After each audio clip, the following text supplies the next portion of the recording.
today. Welcome to Elafonisos. So today is the last day of presentations. We're gonna start now, and we will finish at 1:30 is the last speaking. The first we have now it's about the turtles. In Elafonisos we have also turtles. It's not as big as other islands like Zakynthos, but we also have here turtles and we have to protect them. 2 weeks ago we received a message, an email from a group of tourists, like a family basically, and they sent us a picture of a dead turtle. It's very important because this is a tragedy and we have to know how to act.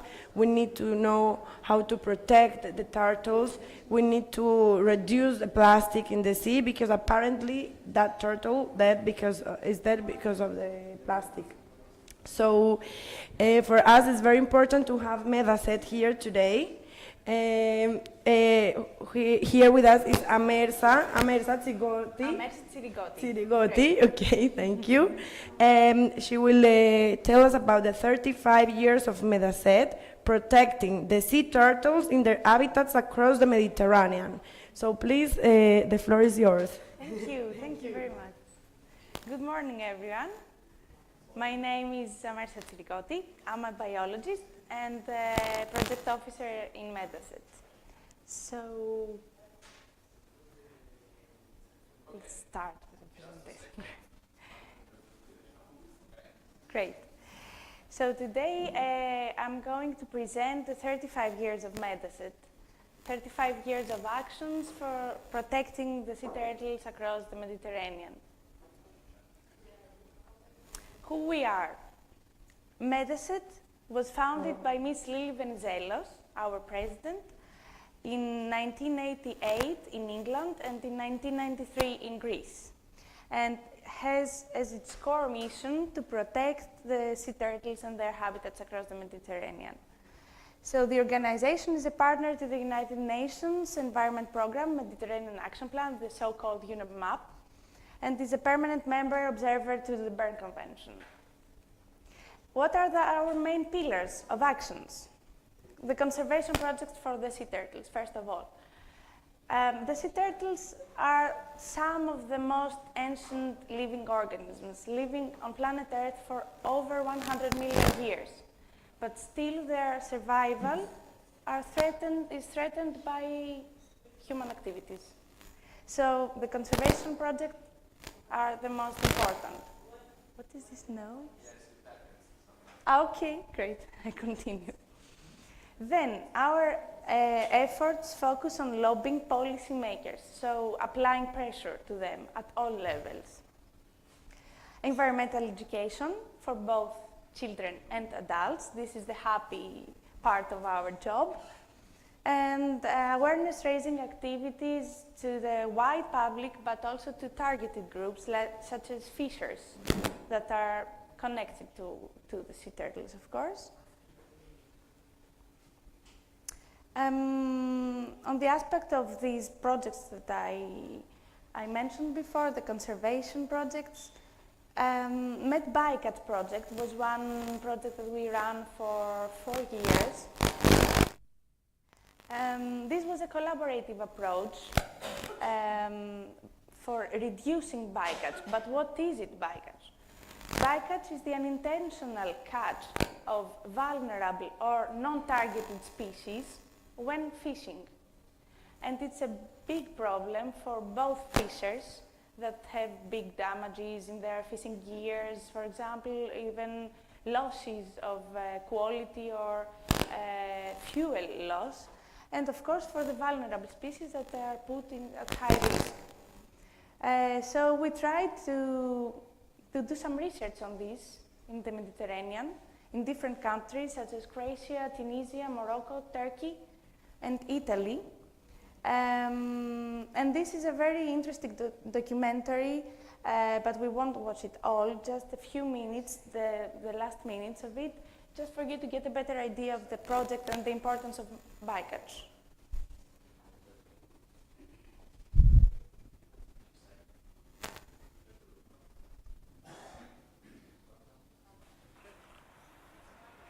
Το πρόγραμμα Made by Cats βρίσκεται στον 4ο χρόνο ζωής του και εφαρμόζεται σε 5 μεσογειακές χώρες με τη συνεργασία πολλών περιβαλλοντικών οργανώσεων, ιδρυμάτων, θεσμικών φορέων και φυσικά των ψαράδων.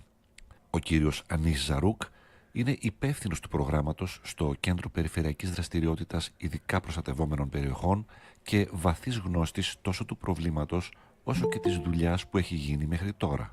We started the implementation of the Med by Catch project in Tunisia since 2017.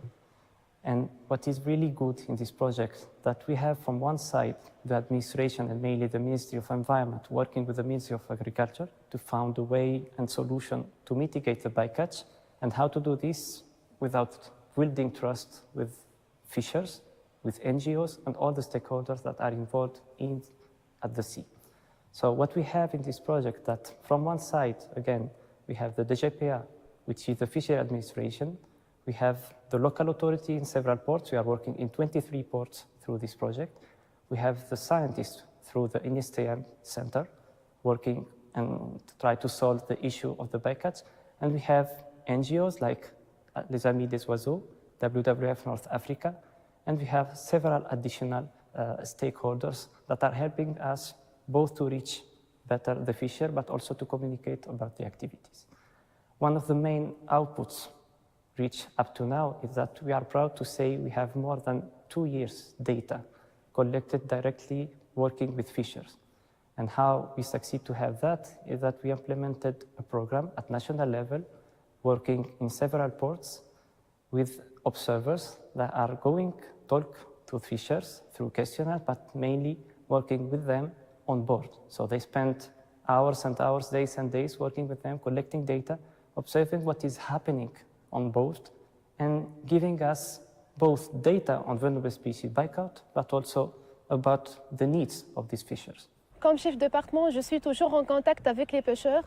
J'ai remarqué un changement du comportement du pêcheur après le projet. Donc les pêcheurs viennent, ou bien les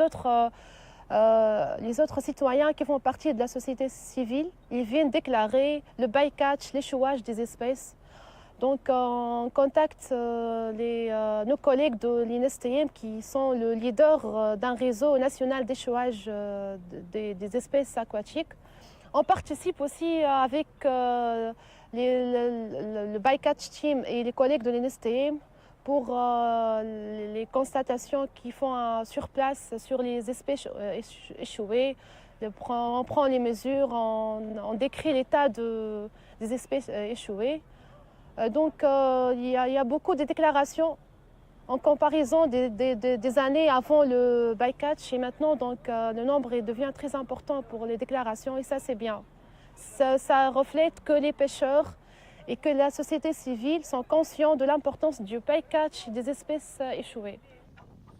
Η συνεργασία των διαφορετικών φορέων είναι κέρια σημασίας για την επιτυχία του προγράμματος και σε αυτό παίζουν σημαντικό ρόλο οι παρατηρητές που συνοδεύουν τους ψαράδες στη δουλειά τους. Είναι μια εργασία που βασίζεται πρώτα στην εμπιστοσύνη και στη συνέχεια στη σωστή καταγραφή. All this work need trust, and it was not an easy task. So the observer had this difficult task to build trust through their job with fisher, to be able, one, to get the data from them, but also to understand why this bycatch is still happening, even if there are rules, even if these fishers are respecting the rules. Ma principale mission, c'est de sortir en mer avec les marins pêcheurs, suivre la totalité des opérations de pêche, collecter les données sur les espèces vulnérables pêchées et suivre aussi les comportements des oiseaux, des espèces des dauphins qui se rapprochent du navire. Au cours de ma mission en mer, lors de la sortie avec les marins pêcheurs, j'essaie de les aider dans toutes ces opérations de pêche. Et parfois, on a rétabli des relations fortes. Même ils m'appellent pour me donner les coordonnées s'il y a un échouage de dauphins ou tortues marines. Cette relation a fait la réussite de ce projet Med by Catch.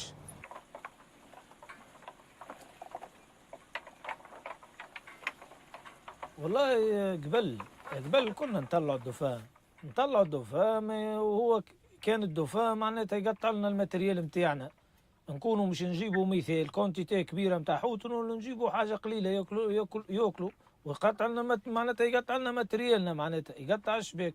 كنا هنا قبل الوقت نتاع قبل كنا معناتها كي نطلعوا نتشمتوا فيه هكايا بلغه اللي احنا ماناش واعيين كيما تو عاد العباد وواحد.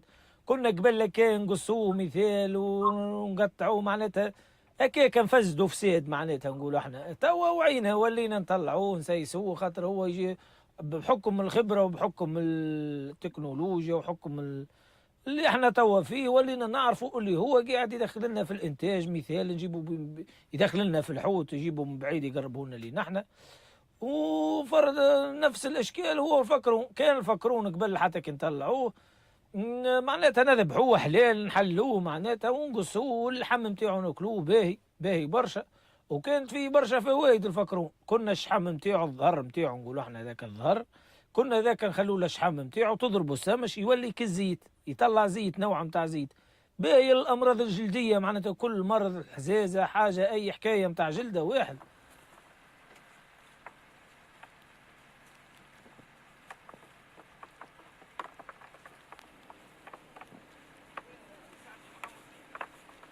معناتها كان يداويهم. توا وعينا توا اذا طلع دم فير نسيسوا عليه نردوه. توا زاد فكرون زاد هو انقرض نقص نقول لك نسبة 90%. قعدنا ساعات كي طلع فكرون نستحفظوا عليه ونردوه بحكم اللي كثرت عنا الحريقة تكبش لنا في الشباك تولي تحرق الشباك ويعمل كالميلوسي كالفانغو نقولوا احنا في الشباك. يولي كعبة الحوت كي تجي ترى كذاك معناتها عبارة ستار نقولوا احنا عبارة ستار في كالشعال نقولوا احنا كيما نوع نتاع الميلوسي هكايا يظل نقول احنا في الليل عبارة يشعل عبارة ضوء أنبوبة تشعل هذاك يولي شعال الحوتة ما عادش تقرب لك الشباك هذاك تولي نقول احنا تبعد وكتراها كيك تولي تهرب واحد. بحكم التطور اللي معناتها قبل قلنا شو كيفاش نعملوا له الفكرون واحد توا معناتها قاعدين نادمين على برشا حاجات عملناهم. توا اللي وعينا وبقدرة رب إن شاء الله جاي خير وكاو هذاك ما. Συνολικά 38 εκατομμύρια τόνοι θαλάσσιων ειδών που δεν αποτελούν στόχο εχμαλωτίζονται κάθε χρόνο στα δίχτυα των ψαράδων, νούμερο που αντιστοιχεί στο 40% της παγκόσμιας αλίας, ενώ περισσότερες από 132.000 θαλάσσιες χελώνες εχμαλωτίζονται κάθε χρόνο στη Μεσόγειο. Η οργάνωση Mediaset, δηλαδή ο Μεσογειακός Σύνδεσμος για τη Σωτηρία των Θαλάσσιων Χελωνών, συνέβαλε αποφασιστικά στη δημιουργία και εξέλιξη του προγράμματος Med by Cats και σήμερα, εκτός των άλλων, συντονίζει το σύνολο των δράσεων στην Τουρκία σε συνεργασία με τοπικές οργανώσεις. The MedByCats project is unique because it is for the first time that in a multi-taxa approach, we monitor the bycatch of 5 vulnerable species, sharks and rays, seabirds, sea turtles, coral and sponges, and marine mammals. After completing 5 years of the MedBycats project, we have built the capacity with trained observers, trained fishers, and engaged policymakers. What we aim is that after the closure of the project, we continue with mitigation measures that could be replicated across the Mediterranean and with the National Research Project and data collections to continue in all of the regions of the project. We also aim that we will continue to work together to reduce bycatch in the Med. وتوا بحكم اللي معرفتنا ووزعوا علينا القيد متاع اللي انا هذه معناتها فيها مصلحة وانا اللي ما فيهاش مصلحة معناتها ولينا نعرفوا أكثر معناتها اللي هذه شنية فايدتها وهذه شنية مضرتها وهذه كل حاجة معناتها ولينا نعرفوها شنية بحكم اللي بدينا نتطوروا هكايا بقدرة ربي شابين من حسن إلى أحسن بقدرة ربي ولينا وعينا هكايا ولينا نعرفوا هذه شنية تجي معناتها كي نطلعوها في الشباك شنية مصلحتها وشنية المضرة نتاعها ولينا بحكم تطورت الدنيا والحمد لله وكا ولينا نعرفوا معناتها بحكم الإعلام والواحد ولينا فرقوا علينا وقالوا لنا هذه مثال باهية وهذه خايبة هذه تستحفظوا عليها وهذه ما تستحفظوش عليها.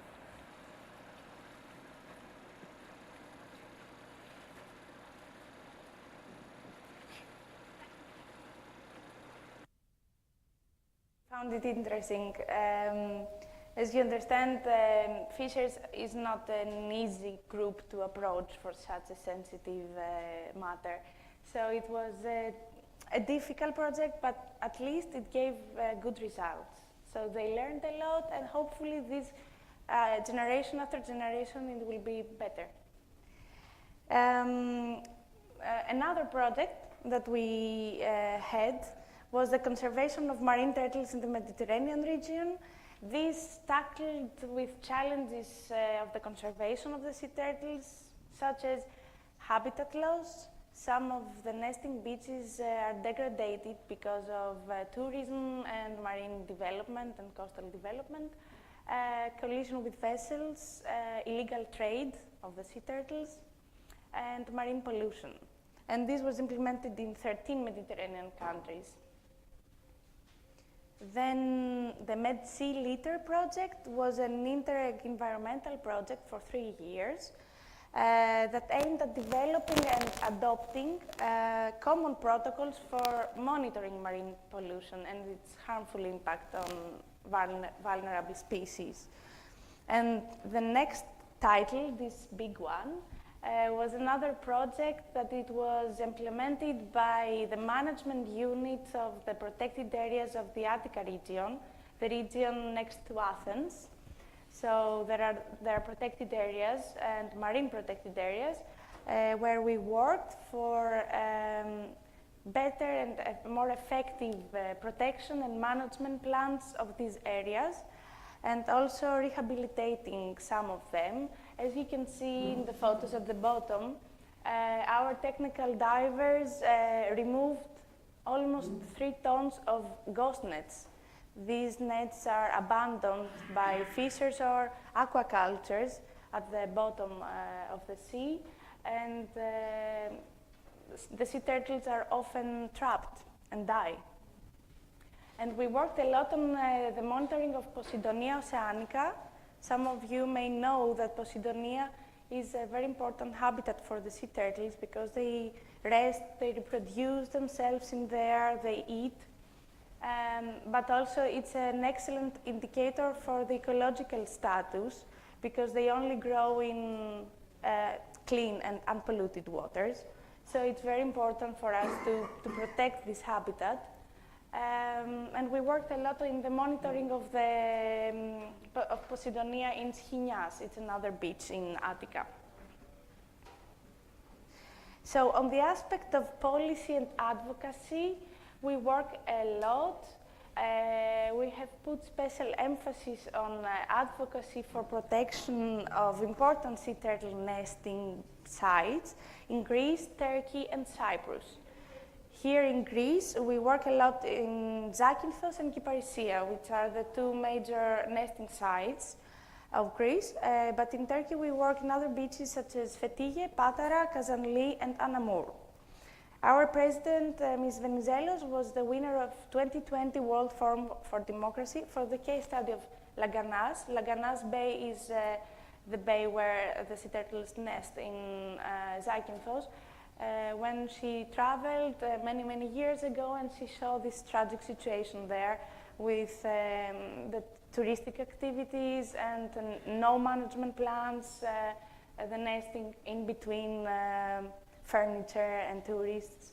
And what we usually do is we go on the site and we do the assessment of these beaches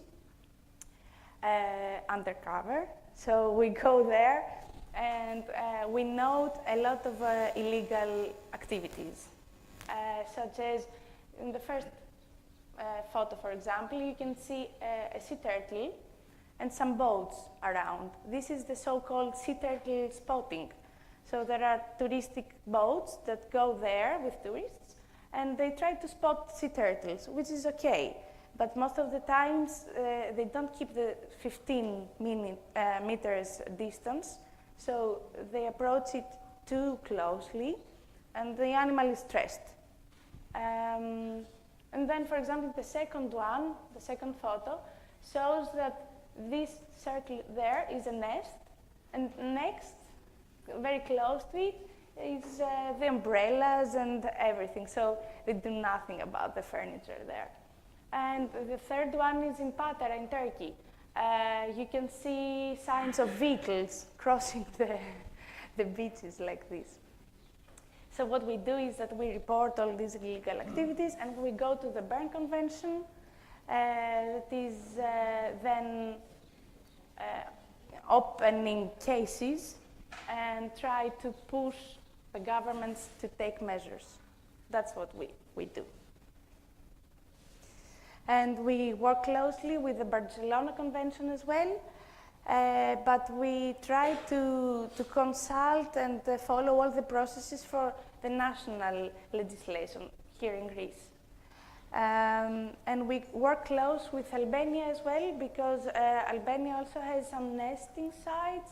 And back in 2012, we contributed to the establishment of the national action plan there for the sea turtles.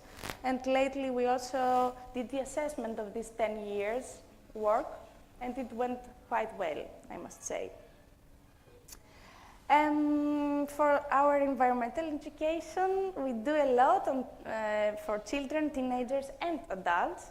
Lately, we started a new project which is called Senior Leaders, and it's for enhancing the green skills of adults over 60 years old, because we believe that it's not only children that, of course, are the future, but it's every and each one of us that can contribute to this behavior change that we all dream of.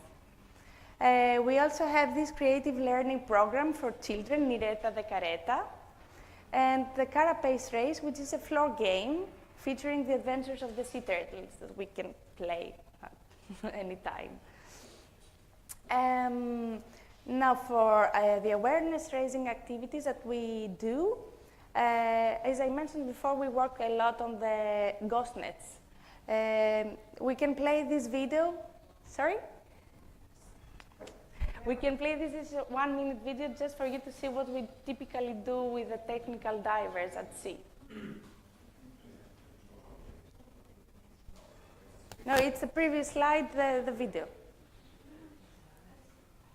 Great.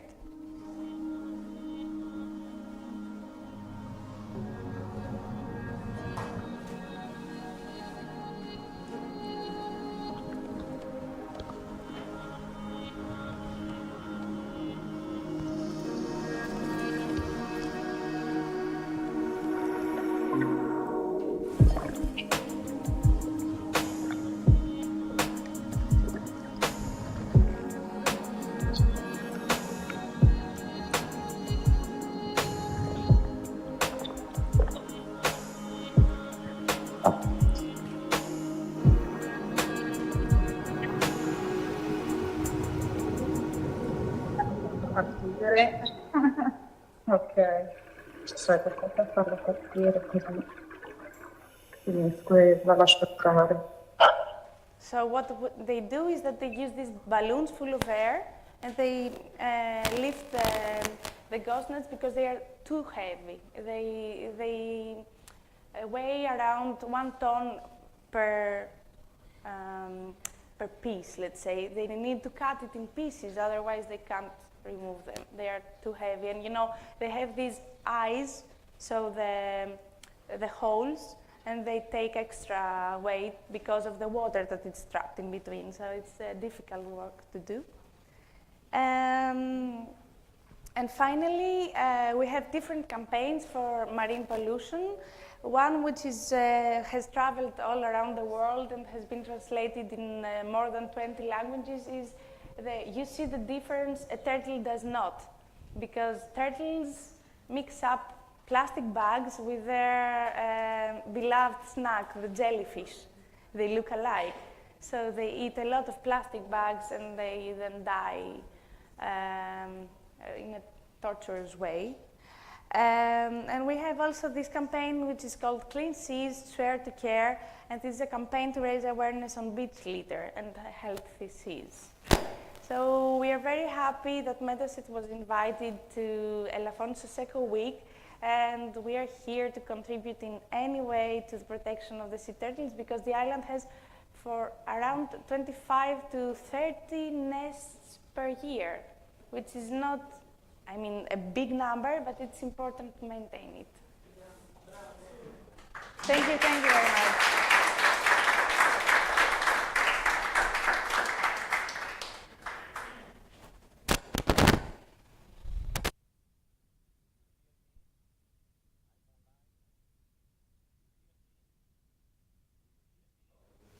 Thank you, Amersa. Thank you very much for your presentation. In case you want to see more about this, they have recently created a documentary. My name is Blue, right? My name is Blue, and they have it on their website. So on the website, so you can find more. Medaset.org, so you can find there more information. Medaset with double S. Okay, great. Thank you very much. Thank you.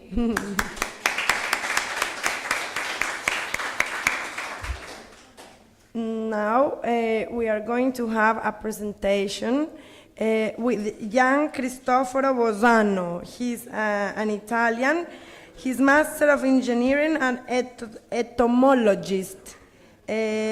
And he's going to have to show us and let us know more about the butterflies. He actually had his book here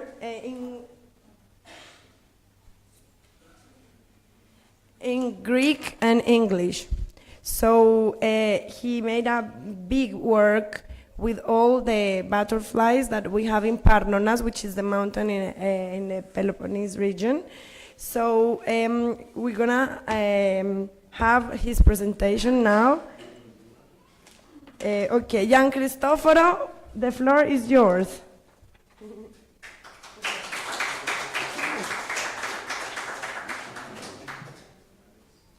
Morning, everybody. Try. Is it? My name is Gian Cristoforo Bozzano. I am Italian. I will speak about butterflies. Here we are. Okay. I like better to stay here. I don't know if you can read the sentence above. Is a sentence I like very much, written by Nabokov, the famous writer of novels, the author of Lolita, for instance. And he was a very good entomologist. And he wrote, I read it, I cannot separate the aesthetic pleasure I feel in seeing a butterfly from the scientific pleasure of knowing what it is. So he puts together two things that I like very much. I like nature, I like to see nice flowers, birds, butterflies, and so on. But I also like to, which is its name? How can we understand biodiversity if we don't know which species they are and so on? So this is, and you can guess who is the boy with a butterfly net. That's me. Quite long ago, unfortunately, but it is butterflies for me have been really a lifelong interest, passion. Okay, let's move to Mount Parnon or Parnonas.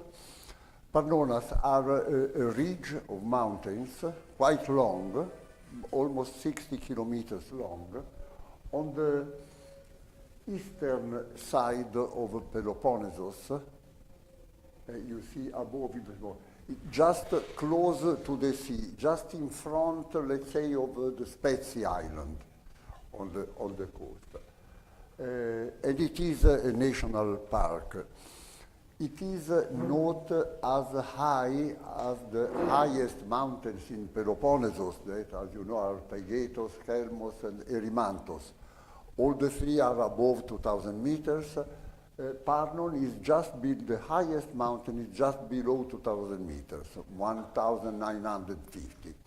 But it is very, very interesting, by the way.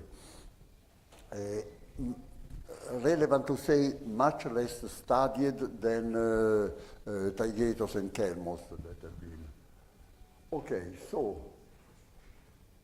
here we are.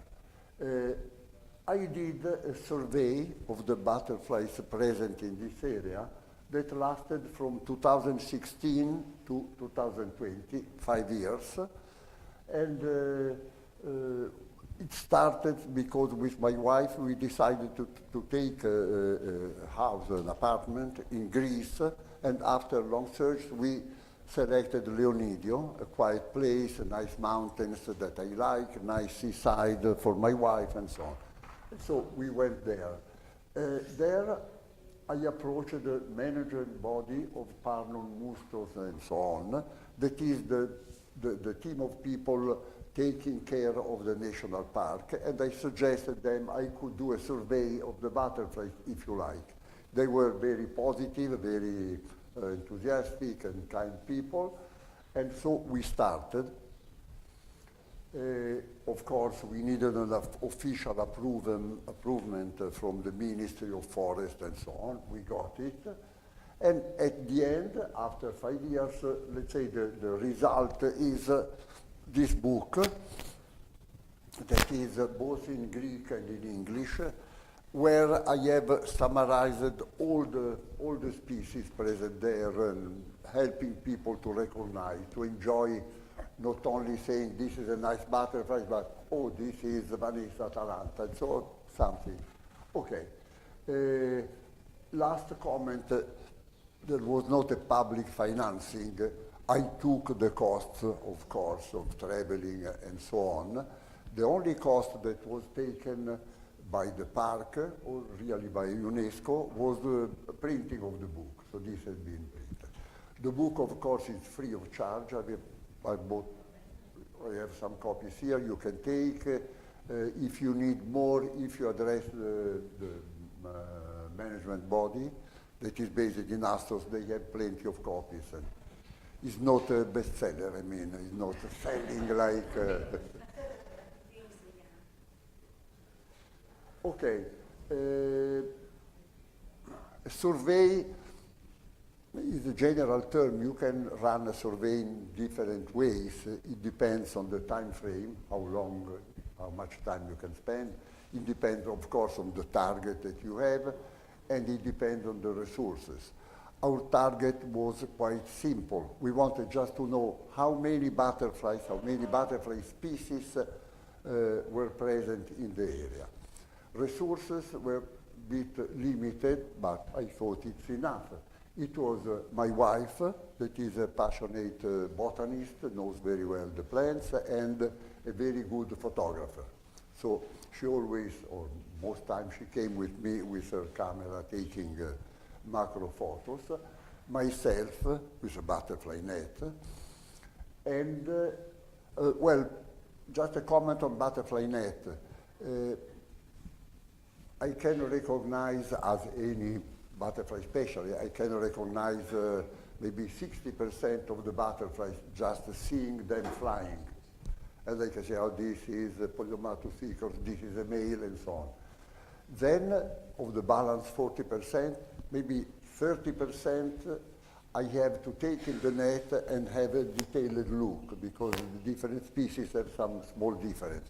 And then there is a balance of 10% that you cannot recognize just on external characters. You have to dissect, go look at the microscope and so on. So it is always necessary to take some specimens with the net. Most of them are lived, free, and some we have to check more carefully. The third relevant resource I wanted to quote is a lady, Wendy Coppage. She's a Greek-Scottish lady living in Astros, and she spent a lot of time studying and experiencing all the tracks, small roads in the area. So she came with us, she guided us in all the difficult places to reach in this quite long mountain region.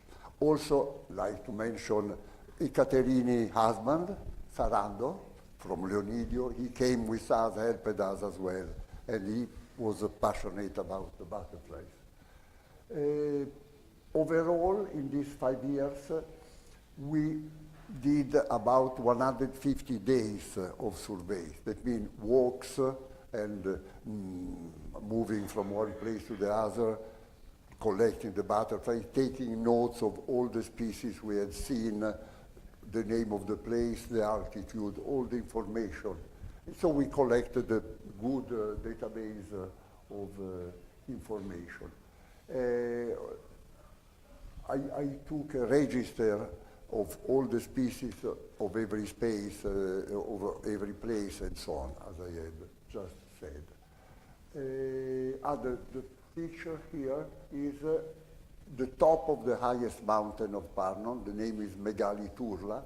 Is the one almost 2,000 meters. Quite a tough walk, but I managed to reach the top. Then,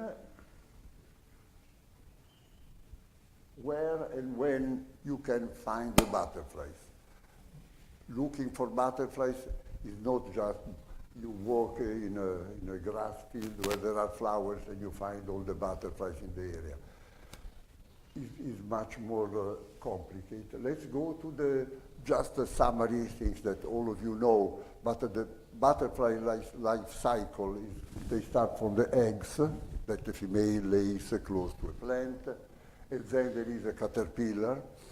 From the egg, a teeny caterpillar comes out at a stage and he starts eating the plant, and he grows more than 1,000 times his weight. So, like if a boy of, let's say, 3 kilos, when he's grown, he's big like a big whale. So at a certain stage, they stop growing, and they change their skin, and it comes up a kind of shells of more rigid stuff, where at last the butterfly will develop and will come out. This is to say that every butterfly species has its own preference as a food plant of the caterpillar. And some species are very specific. The caterpillar eats only one species. Some are more large, depends. But in any case, you cannot find you cannot find a butterfly species unless in the area there is the food plant of its caterpillar. So they are strictly bound. The butterflies also have their time of living as a butterfly, that is some weeks or a few months. But they have to fly when the food plant of the caterpillar is at the right stage. Because the butterfly, the male and the female, they pair, of course, and the female is ready to lay eggs. And the female, this is very, very astonishing. The female flies on a grass field, let's say, and it is capable to find the right plant where to lay the eggs. So the caterpillar from the egg finds immediately the right food. So to look for butterflies, you have to go in different places with different vegetations, and at the right time when that butterfly will be around. Okay. I'm just saying more that in these 150 days about of walks in the area, we went from the seaside to the top of the mountain, from arid place, humid place, just looking at as many as possible different habitats to find as many as possible different species.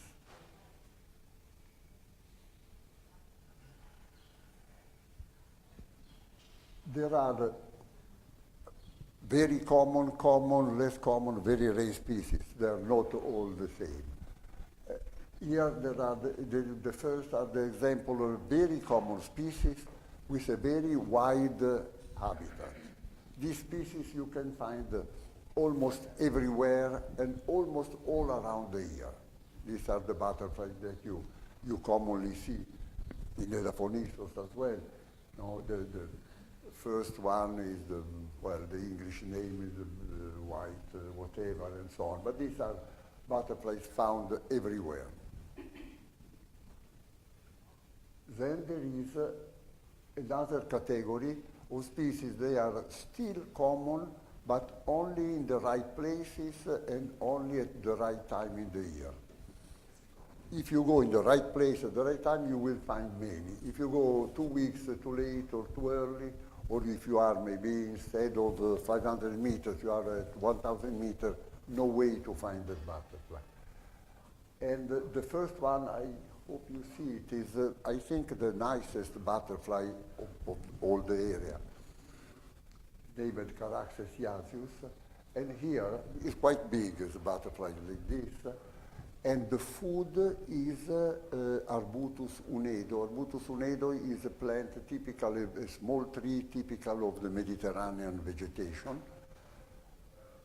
So this species is in the Mediterranean area, low altitude. At the low altitude, in the right season, that it is July, August, you find plenty of this beautiful butterfly flying. If you go earlier, later, and so on, nothing. And this photo, we took this photo, the butterfly is sucking some bread from a bread basket in a taverna in Pulitra. We were eating there, the butterfly arrived, we took the photo. The second one, Danaus, is another butterfly, common only late autumn and winter. Again, this stays only at very low altitude. The third is a pair, male and female, is a teeny butterfly like this, is endemic of Greece, quite common at 500, 600 meters in springtime.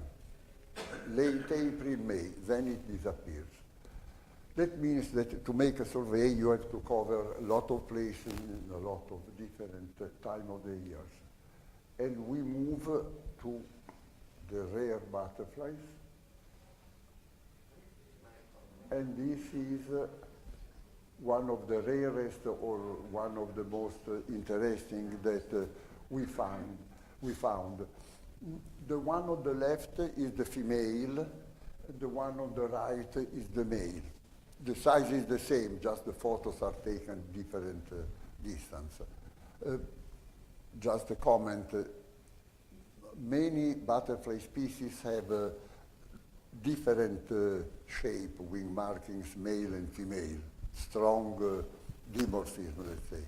So they look completely different. In all the time, the scientists made often a mistake describing as a new species the male and the female, the different species.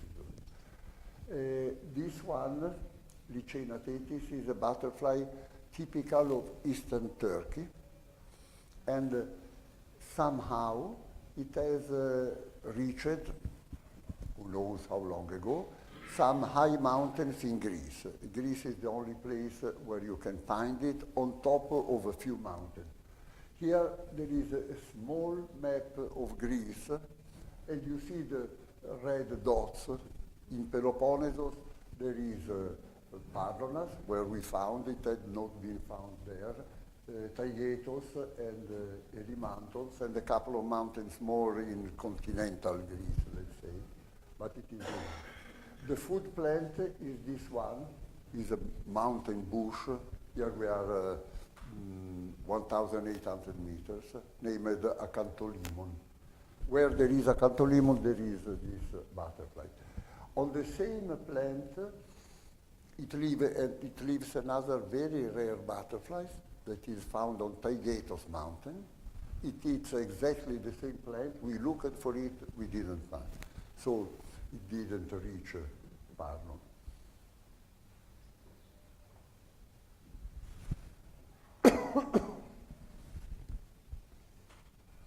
On the left, you see Laura, my wife, taking a photo in a beautiful flower around the road. This is the Cosmas area, about 1,000 meters. It is about, it is springtime. If you look at the flowers, like the red one is Anemone coronaria. This is a typical spring-looking stuff. While below, here we are on the top of a mountain named Prophetilia, one of the many Prophetilia that there are in Greece, but this is high, is 1,800 meters, beautiful place. Here, in Europe there are about 400 different species of butterflies. In Greece, about 240, and in Peloponnesos are known 112, in Peloponnesos are known 124 species.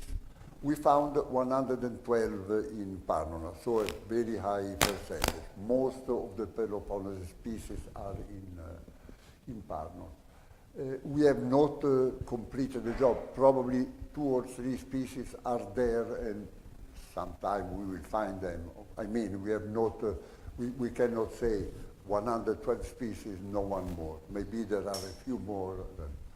Some are so rare, so local that can come up.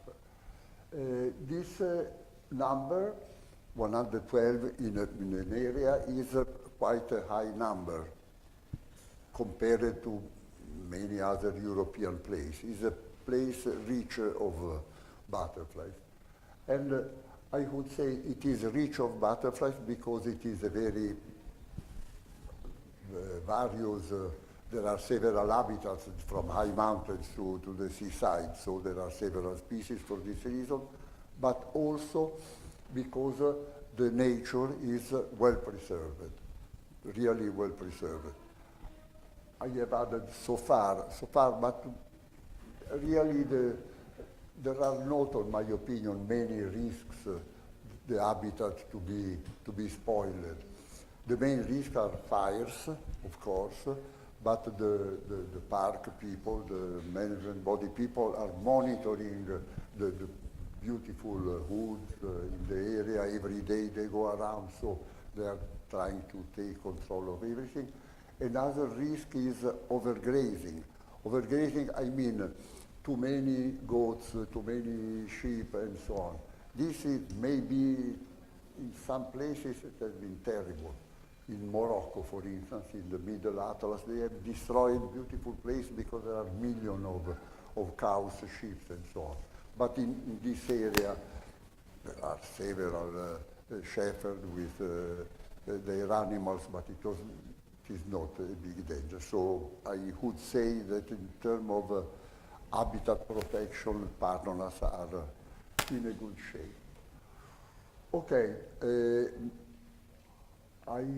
Last comment on the risks. Of course, we should mention the come up. Doesn't come up. Okay, climate change, but this is more a joke than the reality. No? I think that maybe in 10 or 15 million years, all Peloponnese and all Southern Europe will be like this. This is a photo taken in Iran. But we have plenty of time ahead of us. That's it. Thank you. As I told you, the books are here, both English and Greek. If they are not enough, you address the Pannon management body people, and you can find as many as you like. Thank you.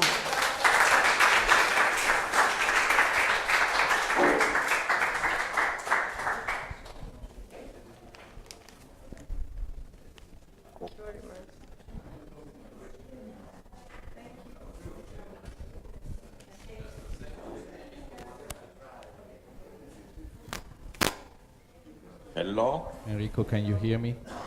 I hear you. Enrico, can you hear me? I hear you. Okay, perfect. Just a second and you are online. Just a second. Ok, ci sei? Ok. Good morning to everybody. Or you could say that what are the link between the turtle and the butterfly? There is a very good link, and the reason why we put today Metaset talking about turtle and our friend Gian Cristoforo talking about the butterfly. And both of them, they talk about the eggs.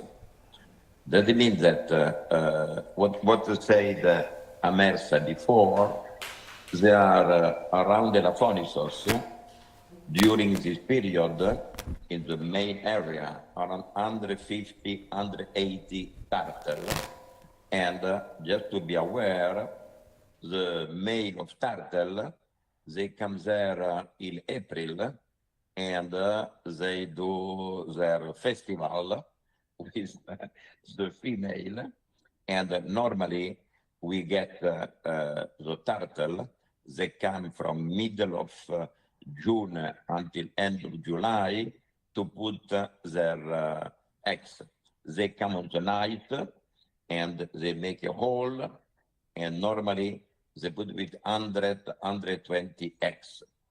One question that I have to ask to Ames.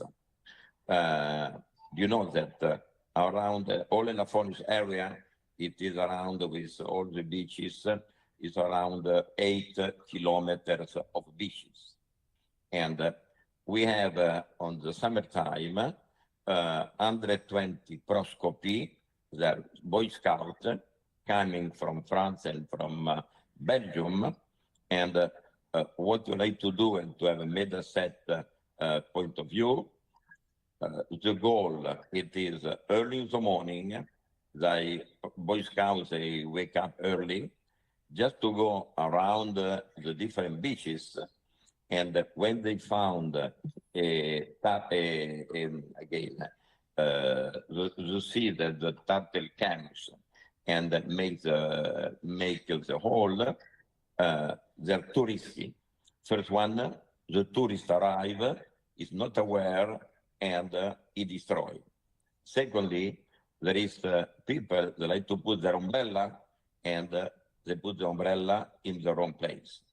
Or I would like to check with Mediaset what could be our role in order that when we see the turtle in the nest, I believe that we need to communicate to the Coast Guard, to you, and secondly, what I suggest, because between the communication and the Coast Guard or you, somebody could come, the risk it is that the umbrella was put over there. My suggestion it is just to ask to the proscopy to put real, not nearby the nest, but minimum 2 meter right, 2 meter left, 4 stick, in order to avoid the people doing something wrong, call the authority, and they will come and make a follow-up. What do you think about this proposal? Because I believe that our role, it is to save, as we said, the turtle. In the meantime, I believe that what you did it in your explication, that to explain to the fisherman that it is important to save the turtle, it is a second very important education. Just to be aware, in the past, around Elafonisos, our estimation that the fishermen, they kill around between 10 and 15 turtle every year because they were eating their net and they cut the head. Now they try to understand, but I believe that with your help, we need to make a real training, education, because save the turtle is good also for them. Do you have an answer to this point, or you will think about and then we could discuss it? What is, Amersa, your answer? Micro to Amersa. Enrico, sorry. Yes. She's not here. Ah. She left. Okay, so take the question and took the question to her. Of course. Secondly, to Gian Cristoforo, I believe that will be great if you could check and come in Elafonisos and to see which kind of butterfly exists. And I believe that being one of our goals to open the season, not only July and August, but also from March to February to November, will be great if you could have a document, a leaflet, explaining which kind of butterfly arrive in the different period of year. And in this way, we could attract quality people that could come and they could see the butterfly in the different area. I believe that exists a butterfly expert and also butterfly lover. They will take care about the butterfly and very happy to see to them. What is your position, Gian Cristoforo? Can you help us on this area?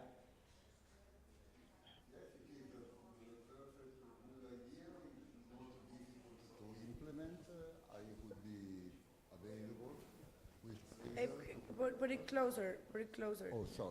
Can you hear me? Yes. Oh, okay. Was saying, yes, very good idea and not difficult to implement. And it would be available.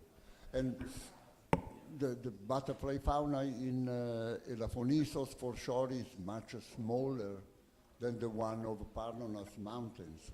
So even a survey would take maybe 15 walks through the island. I think it's easy to detect 90% or 95% of the butterfly species, so easy to implement.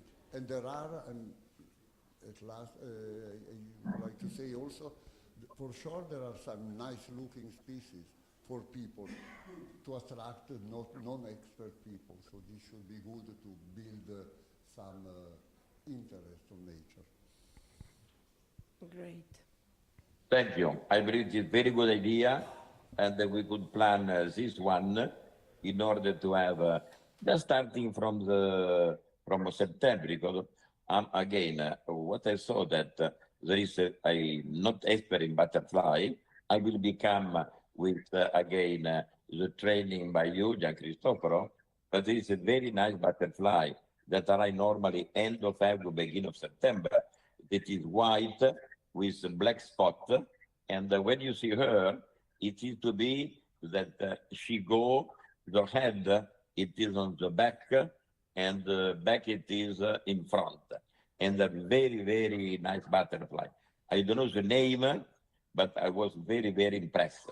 And when the King of Belgium and the Queen of Belgium, the Khmer Albert and Paula, they were there in September, and they were amazing to make a picture of this kind of butterfly that was real fantastic. What do you think?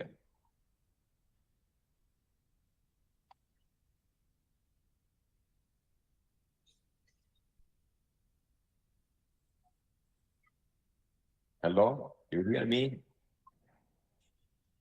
Oh, sorry. I was saying, I think it is a podalirium. That is a common butterfly, very nice looking.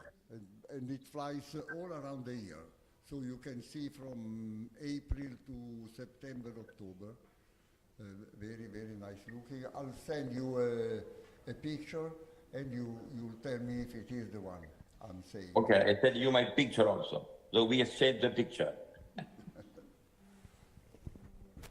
Okay, thanks a lot. Next speaker, Caterina, you take care about the rest of the... I'm here to listen. So now we're gonna have a presentation about resting areas for ecomobility. It's a project that we would like to have in the island. Stavroula Katsogianni is a landscape architect, and she will explain a bit more about this project. Because usually if we say resting areas, because if we have bicycles in the island and we need a place with shade so that people can rest, right? Because if there is a lot of sun and it's summer and you are riding a bike, you need to rest from time to time, so for the road. So it's necessary to have resting areas for the ecomobility. So in the future, let's say we can achieve to have also an electric bus. We also need to have some stops, and the stops, they need to have shade, right? So she will explain a bit more about it. Stavroula, the floor is yours.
presentation. Okay.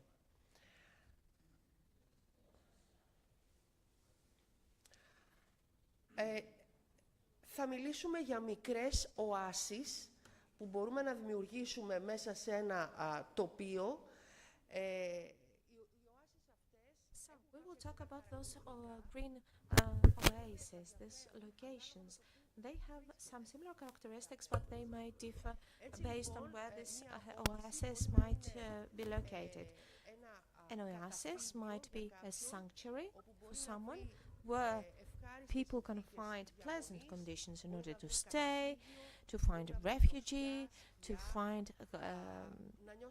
to feel cool, protected, and they can also feel nice, well in that environment. And usually that kind of environment attracts life. We do apologize, there is a technical issue with this sound. We have a second channel.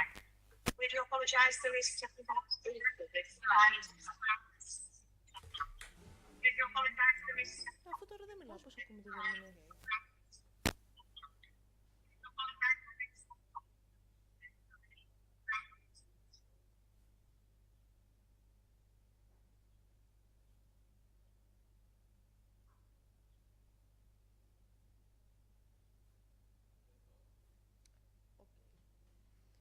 Πώς μπορούμε να δημιουργήσουμε τώρα μια τέτοια μικρή όαση? So, how can we create such an oasis? Υλικά που θα χρησιμοποιήσουμε μπορούν να είναι μόνο φυσικά. We may use only natural material. Ένα δέντρο A ίσως tree might be enough sometimes in order to create shade that can give refuge to our living species. Μπορεί να μην είναι απλά ένα δέντρο, μπορεί να είναι μια ομάδα δέντρων. It might be a group of trees, there might be water, or a wooden bench. Nevertheless, with simple natural materials, we can create stops, if you wish, in order to allow people to rest, people and animal and insects to rest and find shelter. So now let us discuss the ecosystem of Elafonisos to get to know it. It is a very special ecosystem. It belongs to the Natura 2000 network, a system that is dynamic, of course, but on the other hand, it is also sensitive. This ecosystem has found some valves in order to protect itself. Nevertheless, human activity intervenes to this equilibrium and therefore it loses its balance. So let us focus on 3 points because that will help us how we chose our plan. First of all, we have the coastal line, which is protected by the white hills around the sea. Those are kept by some plants, such as cedar tree. Those sand dunes are protected by those plants, and then we continue in the inner part of the island where we have these grey sand dunes, and those sand dunes are kept and protected by other shrubs and small plants such as salvia.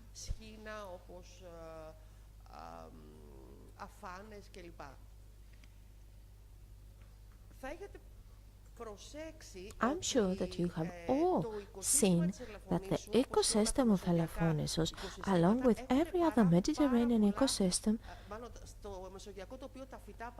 the plants produce a lot of seeds because the conditions are difficult, so those plants should be able to make sure that they will be able to leave their seeds behind in order to reproduce themselves.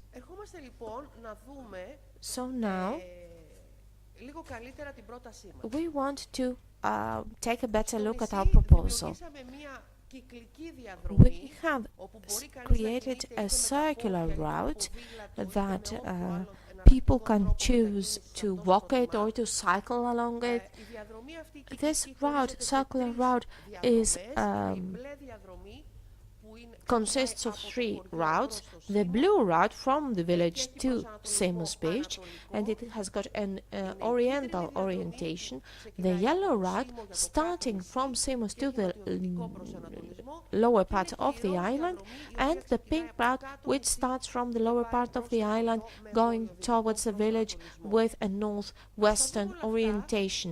However, let us take a look at the map of the island.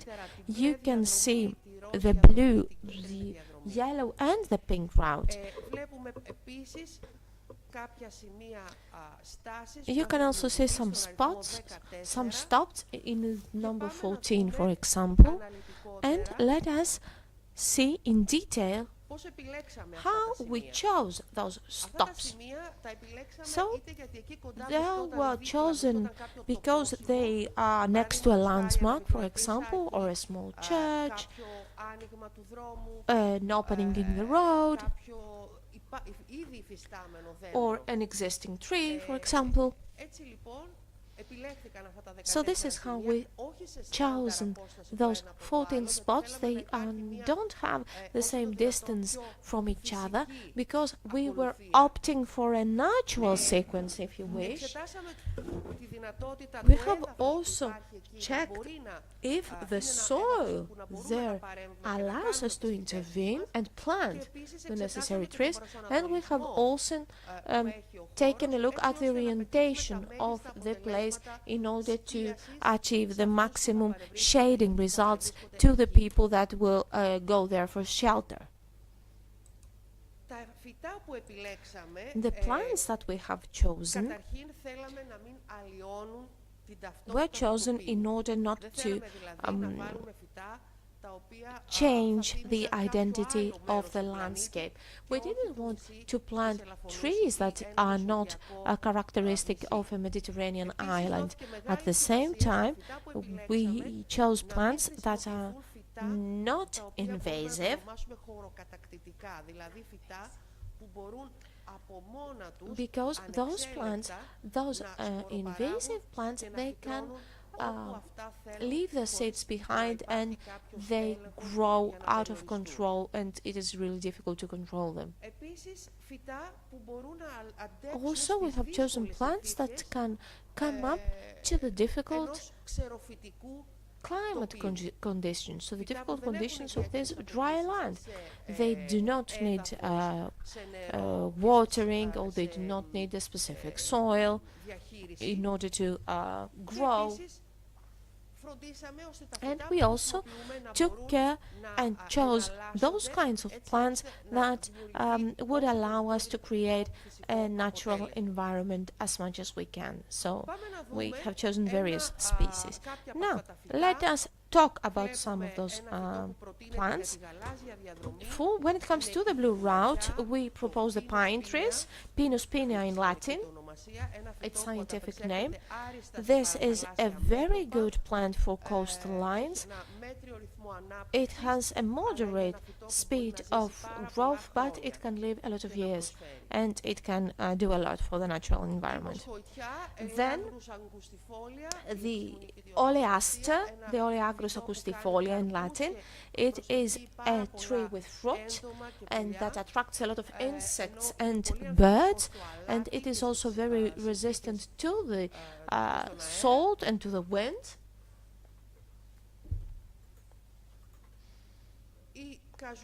Then we have the so-called casuarina and the Tamarix parviflora, two trees that are also very resistant, and they can grow well along the sea. They live a lot of years, and they can offer shade without any need for management.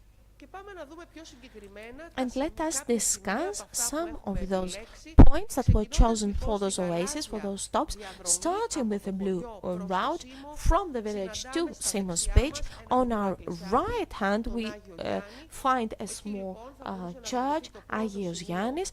This might be the first stop, the first oasis that could offer shelter, shade, and cool off the visitors or the tourists. This is where we chose to set up our first oasis. The second was chosen to be near the shipyard, with some bushes, and then you can see that there is an opening in the road where we choose to plant the trees in order for the people to be able to stop with safety. Later on, there are the fossil rocks. So across those fossil rocks there is also a small opening, and this is where we've chosen to plant the trees and the shrubs, then and the bushes, then going towards Samos. And our interventions here try to mimic, let's say, promenade, because we will plant trees along the road.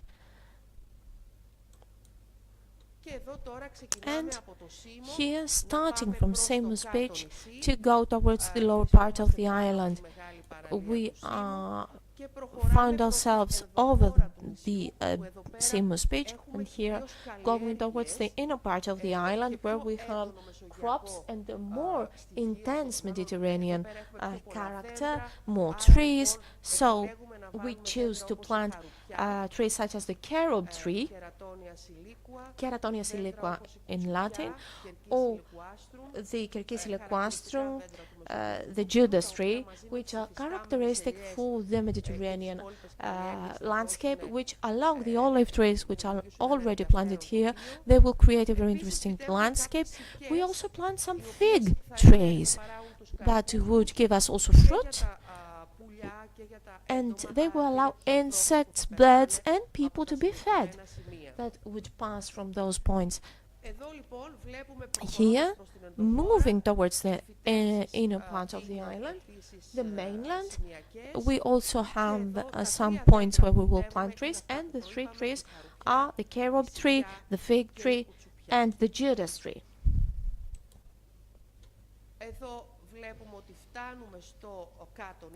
Now we reach the lower part of the island, and we start to continue and go towards the village. Here there are some trees, mainly pine trees, that could be used and include them as points of reference in this route. 3 or 4 points, if memory gets me right. We will need some intervention in order to prune them, to make them lower, the lower branches, to prune the lower branches in order to be able to give shelter to bypassing people. And here you can see some other stops going nearer to the village. And apart from the trees, it would be good to plant bushes that would attract biodiversity, to protect our trees from the winds, and but also to, let's say, make those spots into landmarks. So, which is the size of the trees that we want to plant? We prefer young, small plants that would be able to survive, because if we plant big bushes or big trees, they will not grow so easily. So this is why we opt for young trees. The holes that we dig should be 30 to 40% larger than the roots of the plant. Within its hole, we should add some organic material or some moisturizing components σημαντικό είναι η στήριξη του δέντρου We should support όχι the απλά trees, ένα ξύλο, αλλά προτείνουμε ένα and we propose a combination of 3 wooden rods that we will give the necessary protection to the tree, since the winds in Elafonisos blow really hard, and we should protect our trees and plants as much as we can. Large percentage of plants, even if when they are taken care of properly, a percentage which is rather 30% dies. So we should take care and predict and prepare ourselves in order to have the less possible losses from the plants that will be planted. And apart from anything else that we have said, we should be able to water them during the first years of their existence in this new environment. So we have prepared a study according to which we know the times of the irrigation in the different seasons for those plants and how much water do they need in order to be able to survive. Thank you very much. This survey, this report is ready, will be given to Elafonisos ECO in order to be able to take the necessary licenses and permits and allow for this project to be implemented. Thank you very much.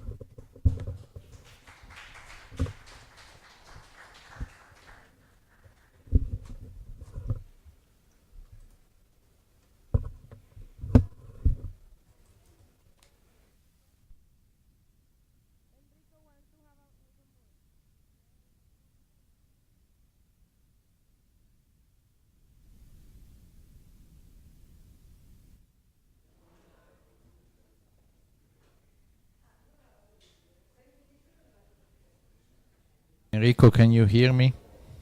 I hear you, yes. Okay, just a second to set up and you are online. 10 seconds and start speaking. Okay.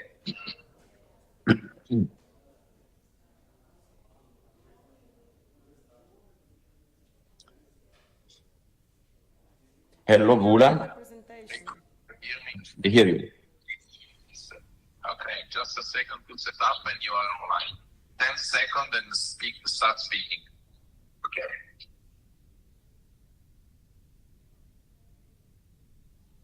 Enrico, you have YouTube online. We have a return. Turn off YouTube.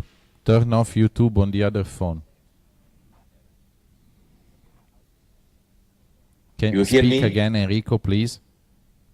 Yes. I can close. listen to you. You hear me? There is no audio, Enrico. Why? Take your headset, as always, please. Enrico, take your headset. Come on. Enrico? Yes. Okay, now it's working. Okay. You hear me? Yes, just a little bit delay, but we can hear you. Go straight. Thank you. Okay. Thank you, Gula.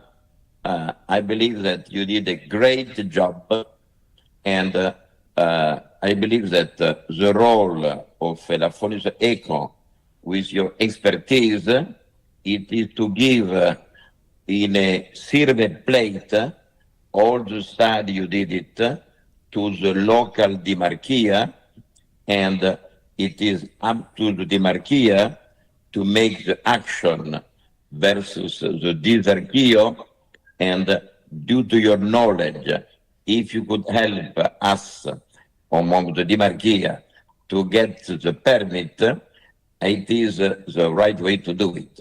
I believe that what you're doing, it is 100% aligned what it was said by the Vice Governor of Laconia, Verutis, what was said by Anna, Vice Governor of the Tourist and Culture, what was saying about all the speakers, that planting trees, it is a way that is good for Greece and for the island. We need to try to have, as soon as possible, the green light from the Dimarchio. And in your mind, Gula, what is the best time to plant what we are proposing. It is September, October, November.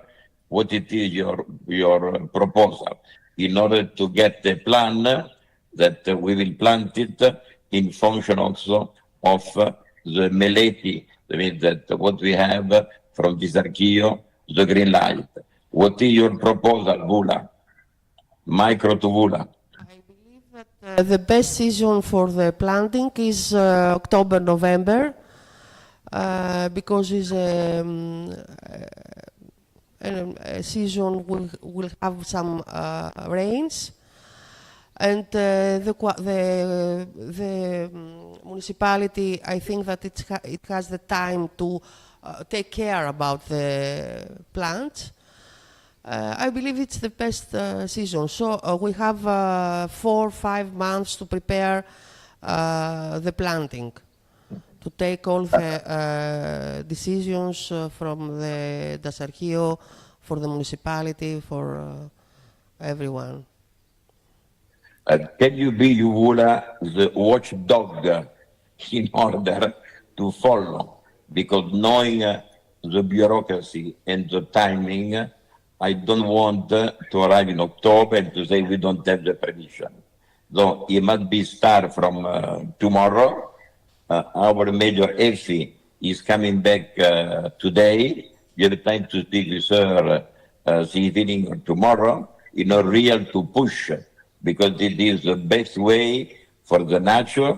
And also what we are saying, it is what we are doing as a planting is not only good for the nature, for the island, for the biodiversity, but also to help the new future of Elafonisos.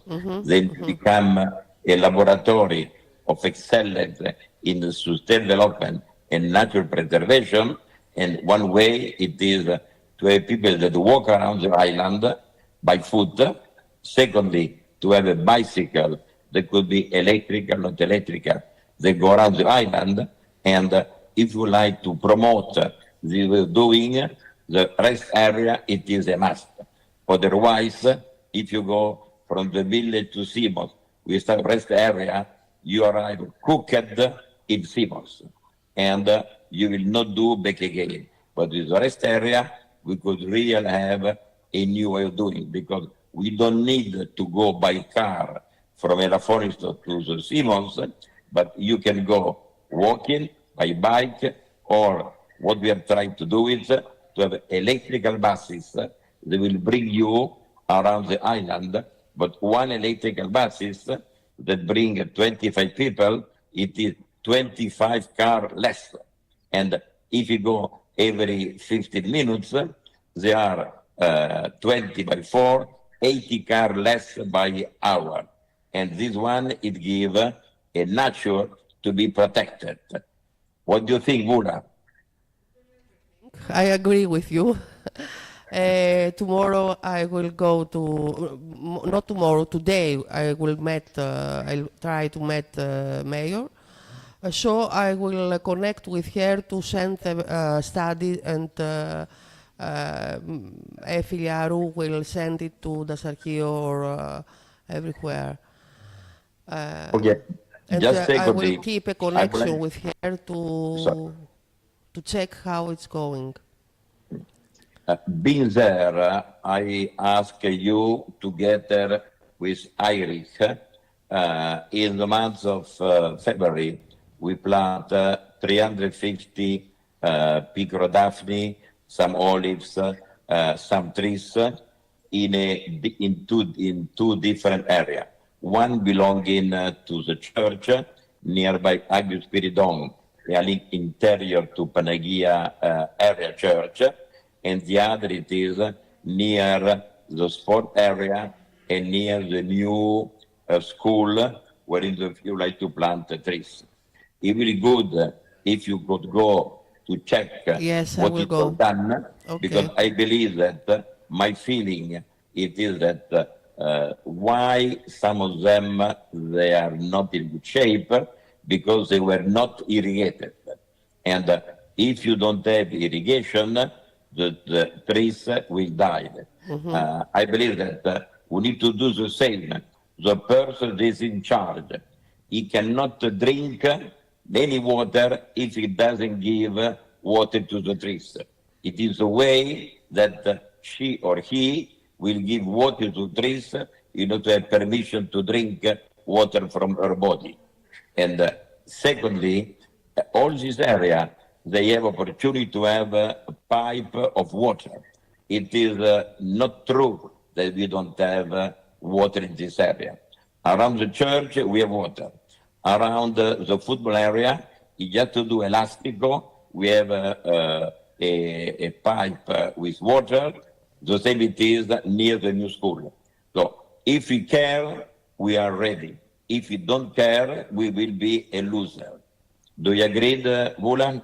Yes, of course, I agree. Water means life. Without water, we have no life. So we have to check if we if they have the ability to take care about the plants. Okay, I agree 100%. Thank you.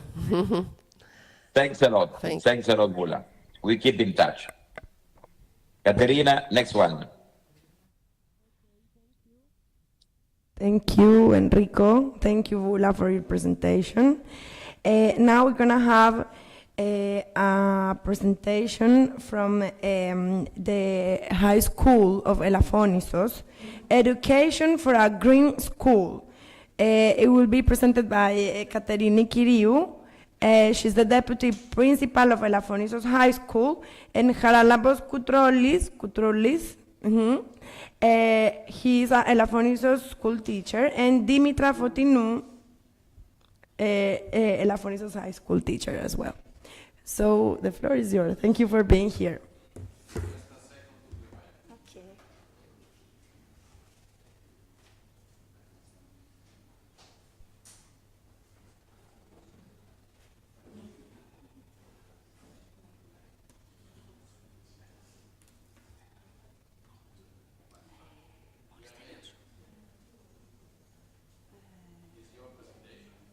Yes. Okay. Okay, thank you. Καλημέρα. Είμαστε πάρα πολύ χαρούμενοι που βρισκόμαστε. It is a great pleasure for us to be here in this amazing event. I am Ekaterini Kyriou. I am the deputy headmistress at the high school of Elafonisos. This did not happen overnight out of the blue. It was a few years ago when I had just joined the high school of Elafonisos. I was just a teacher back then. And in October 2018, I got to meet Enrico Toia for the first time. He had visited our school with Mr. Miras, and they launched a very good idea. They wanted to ensure that the high school would be part of his vision. This is something that really moved me and excited me. And when I took office in October 2021 as deputy headmistress, I set that as a priority. I really like the fact that Mr. Toia visited our high school again. We got to meet and we started a very good collaboration.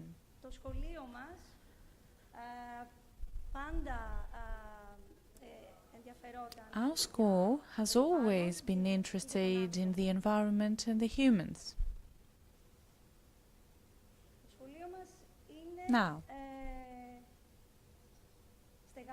our school is housed at the ground floor of a building that was built 20 years ago approximately. It has one office for the headmistress and the teachers, 4 rooms for teaching, 1 IT laboratory, And we're very excited because soon we will be able to have a science room.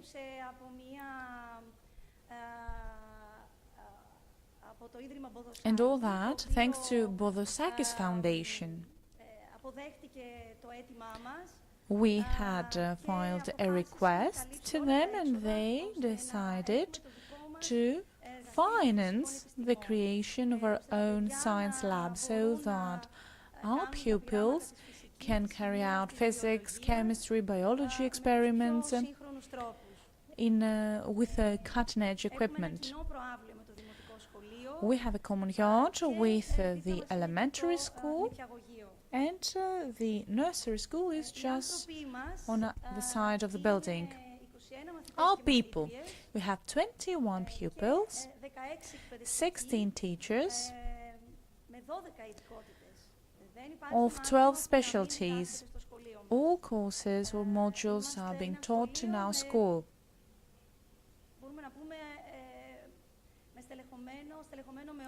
We are fully staffed. Okay, our school may be small,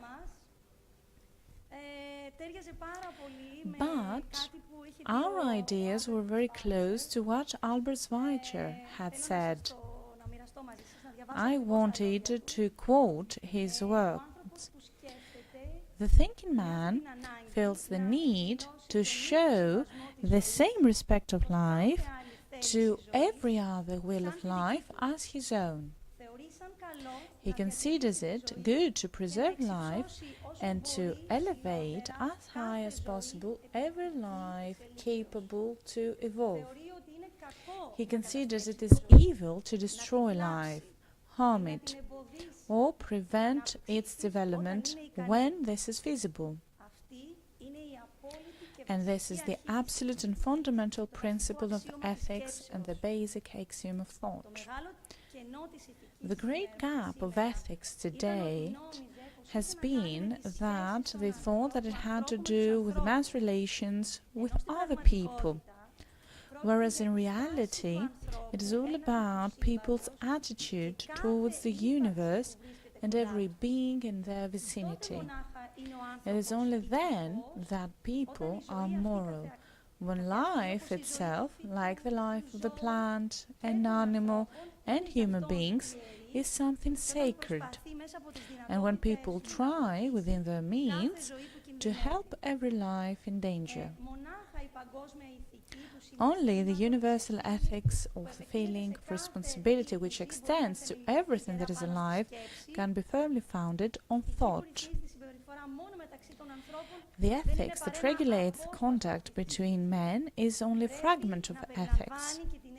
Ethics of respectful life includes within its meaning everything that can manifest itself as love, self-denial, compassion and suffering, participation in joy, and common effort. To make the long story short, when we want to care about other people's problem, we need to start by caring about all the problems that surround us that might be affecting nature and the natural environment, because it is then that we can say that we are truly responsible and fully respectful. Our school cares about people, about people's rights, and we try to follow this direction. This is why we're focusing on human-centered activities, events, especially in order to raise awareness for the population groups that need us the most. And we need to showcase and enhance the right to be involved in everything.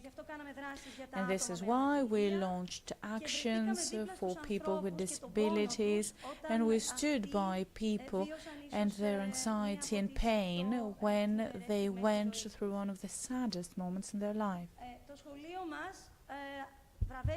Our school has been awarded for that.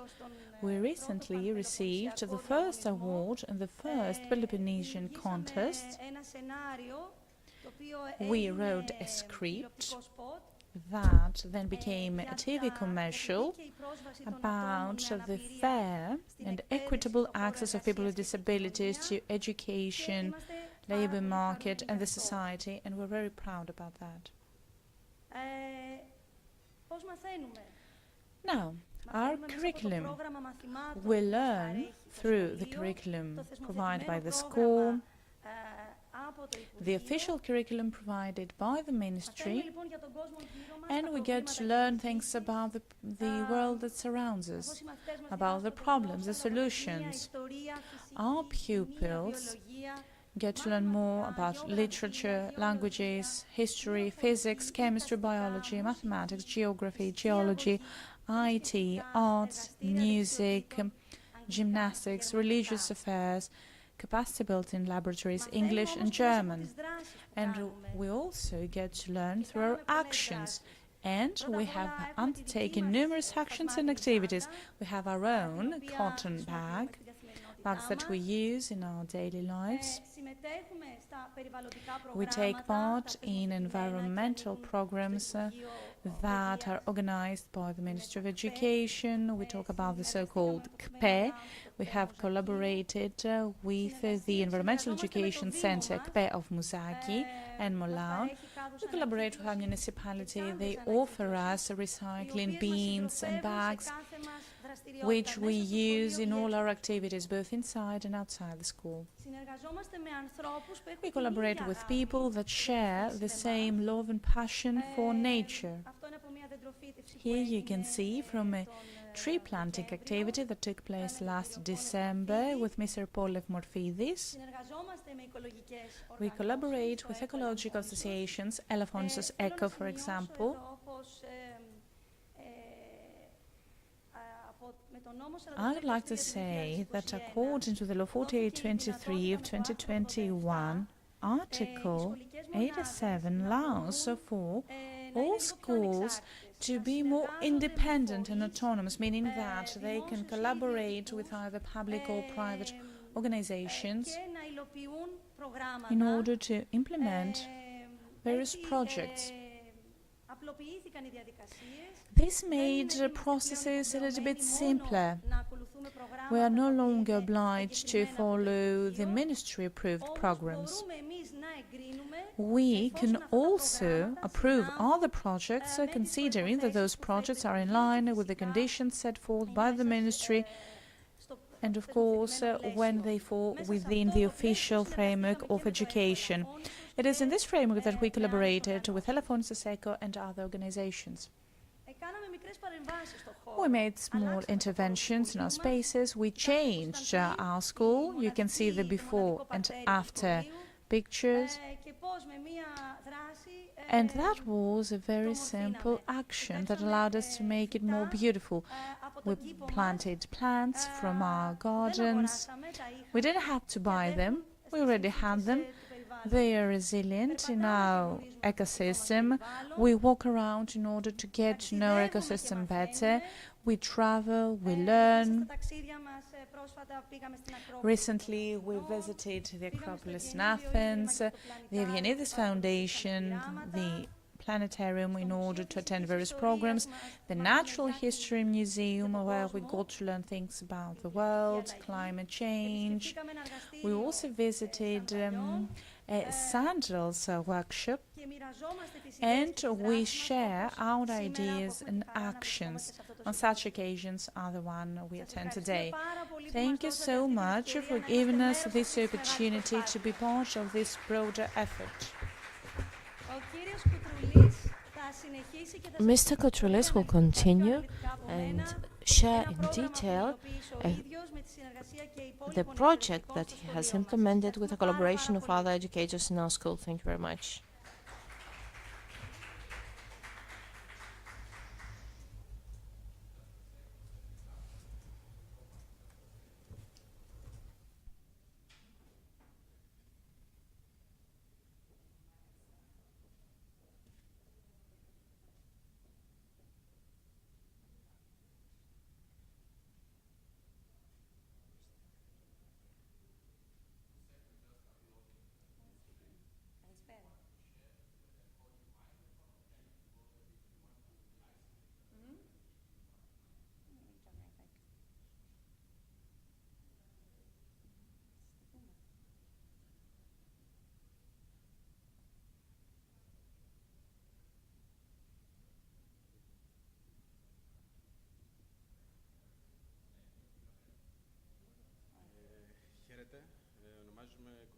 Hello, my name is Haralabos, and I am the mathematician of the School of Elafonisos. Hello, my name is Dimitra Fotinou, and I'm an English teacher at the High School of Elafonisos. And along with other colleagues, we have organized the following programs that we are going to discuss.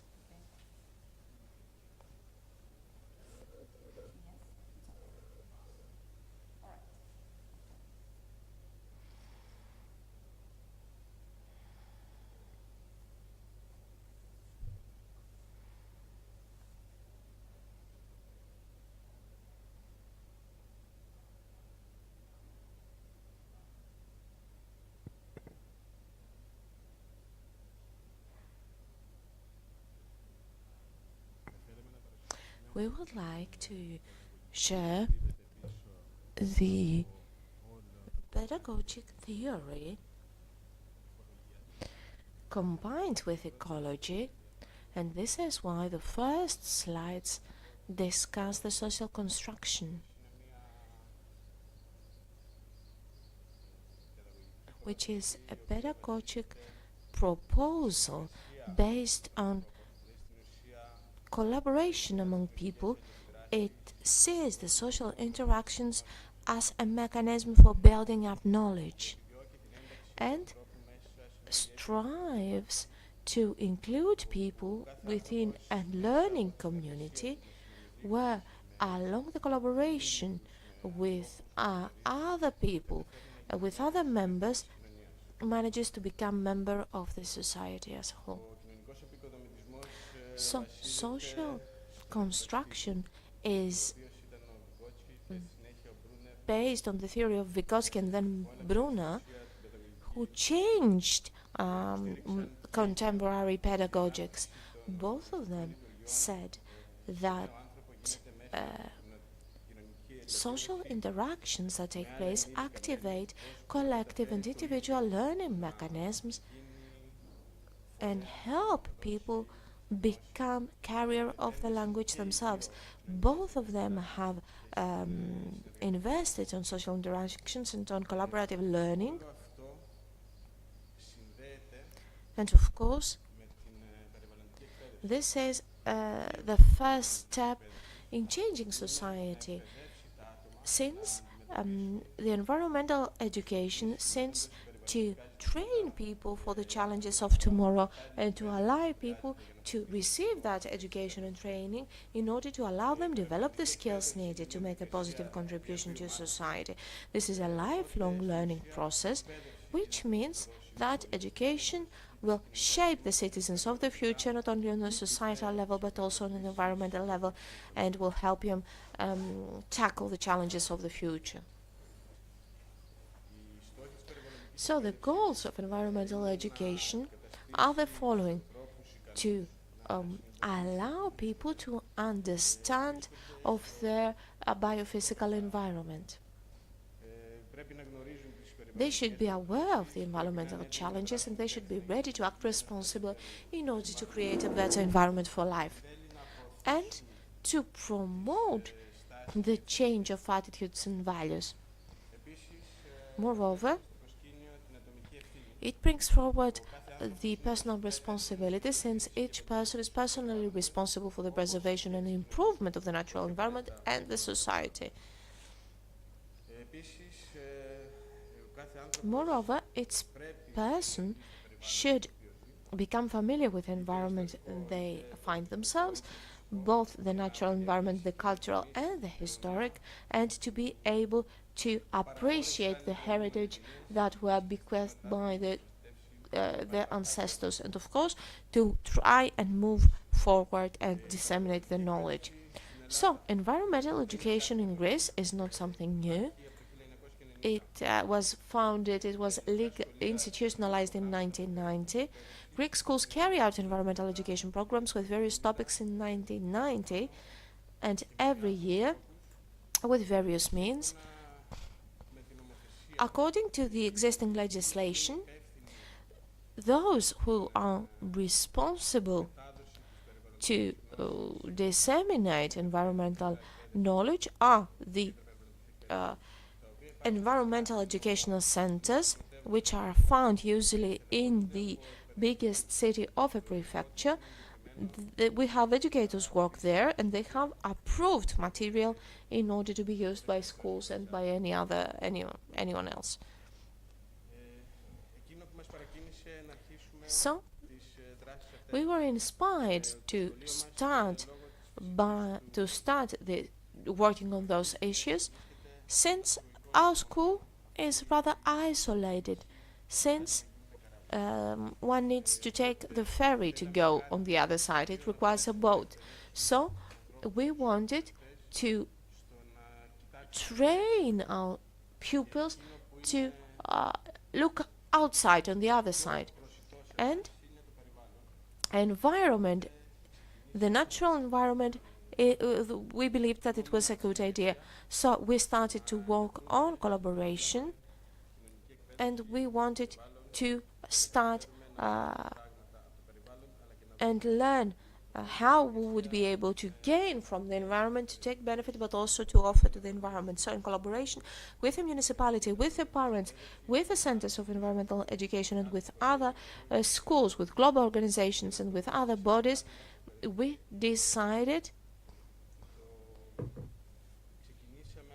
to start from October, and we have managed to conclude this project a few days ago.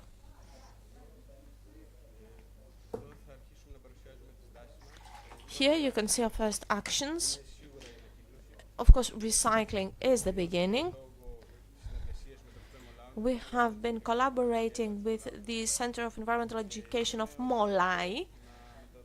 We wanted to allow not only pupils, but everyone, every citizen in Elafonisos, to understand the natural environment and the effects of overconsumption, to raise awareness among the waste management, and to understand the necessity of recycling. The first action was recycling, as I have said.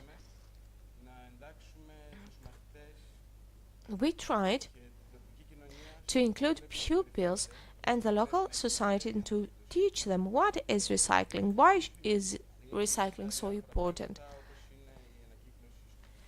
We talked for notions such as overconsumption, energy production, about the materials that can be recycled, which bin is responsible for each waste or package.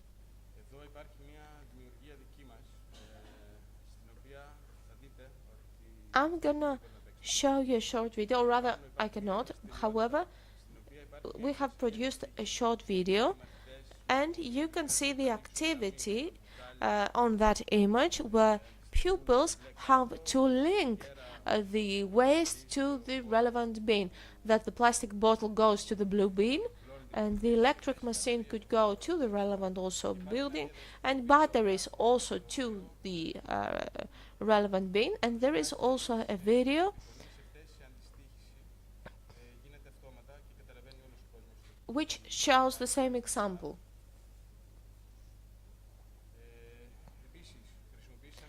Moreover, we started using from the first time since November the recycling bags, and when we visited Athens, we did some training.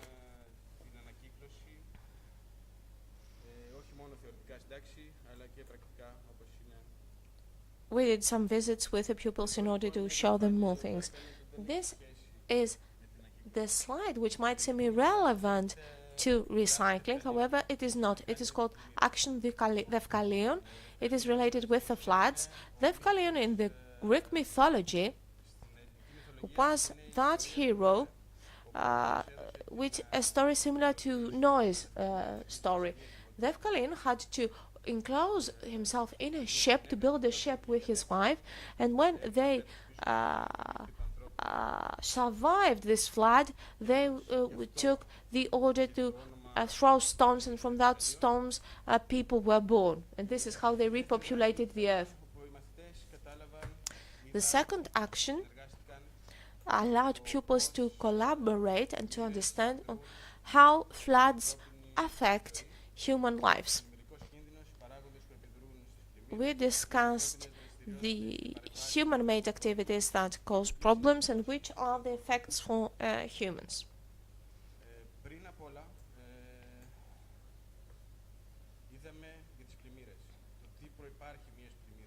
We discussed which are the indications, what happens before the flood, overgrazing, wildfires, rivers that have been blocked, garbage and waste that do not allow the water to go towards the sea. On the right hand of the screen you can see bad practices or examples to be avoided which may lead to flooding.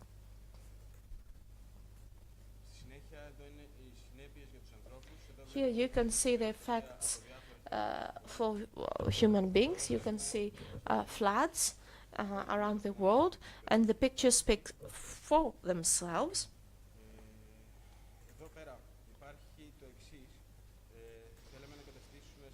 We wanted to make sure that we all understand that floods relate to us all. The first is a world map with the floods. The second image depict the floods in Greece, and the third image is the flooding related to Evrotas River, which is located 50 kilometers away.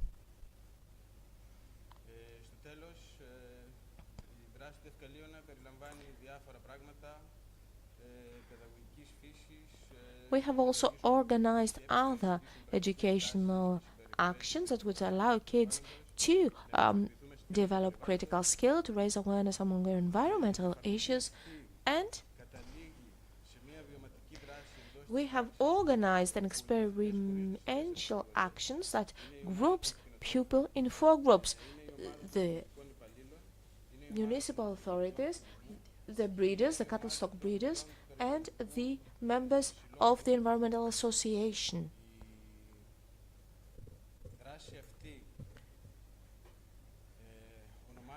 That action bears the title Flooding in the resort of Elafonisos, which is a wordplay with the island of Elafonisos. After the flood, the mayor invites the 4 groups of people to share their problems. The livestock breeders conveys to the mayor that overgrazing led to the flooding. The people from the tourism admit that the blockage of the rivers causes problems. The ecological associations that have spoken after the problem, and all those were registered with questionnaires. We have here you can see some images from the classroom. You can see the 4 groups of people that worked. And the next action was our effort to measure the environmental footprint. We discussed personal responsibility, and the pupils and the educators measured the environmental footprint in the class with an application that was built by the University of Thessaloniki.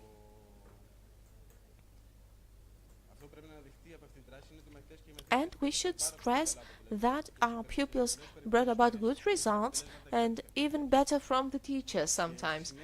And pupils, when we visited Athens, calculated their environmental footprint in the visit that we did in the Evianides Foundation. Our next actions will focus on how the ships pollute the natural environment.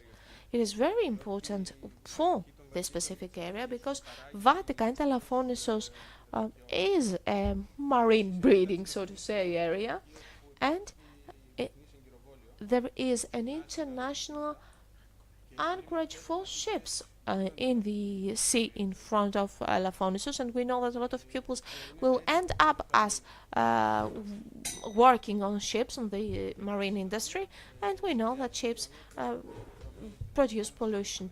We have organized it with a visit to the Museum of Maritime Tradition of Neapolis, and we had a seminar by the teacher of the professional high school of Neapoli. The next action is the so-called Green City, how we can improve the quality of education, that in order to allow pupils to give solutions and opportunities for the development of discussions on the nature preservation, to avoid using plastics all the time, to know that we do not let the water flow when we wash our teeth, we turn off the tap, and any action that could help us improve the living conditions in a city, organic food, less cement, concrete. We try to save energy with the household appliances, and we recycle, we sort our waste. Here you can see the tree planted actions and the collaboration with the municipality within the school that allowed pupils to understand what it is like to work on the natural environment. Our next action concerns the 17 Sustainable Development Goals of the UN. We have chosen 3 goals, 7, 11 and 6, as well as the 12th, 13, 14 and 15 are all connected on how we are going to improve the conditions and tackle climate change. We have discussed those goals in the class, and then in our educational visit in the Elafonisos Foundation, we were able to learn more about those CDGs. At the same time, we have visited a shoemaking factory where shoe was produced by recyclable material. Later on, there is a network of schools called Bravo Schools in Action. It is a global network where people try to include as many schools and local communities as they can around the world in order to take action for saving the environment, for the protection and preservation of the environment. Here you can see the High School of Elafonisos, where after discussing the SDGs, we participate now in the Bravo Schools in Action. You can see the map of the school, the map of Europe, and in the middle, Elafonisos participating with 2 actions. First of all is the School of Elafonisos, the High School of Elafonisos, and the municipality of Elafonisos that decided to participate after our plea, after our urge. We want to carry the light of environmental education. We have collaborated with various schools of Samos, where this was a school for kids with special needs, because those schools in Samos teach children with severe conditions. We collaborated with the 3rd High School of Chios, with the High School of Paravola in Agrinio, near Agrinio. Our actions were presented in the Pan-Hellenic School Network through the platform EME. They are presented here today in Elafonisos Eco Week. You can find them in the website of our school and in the world platform Bravo Schools, I apologize, in Action.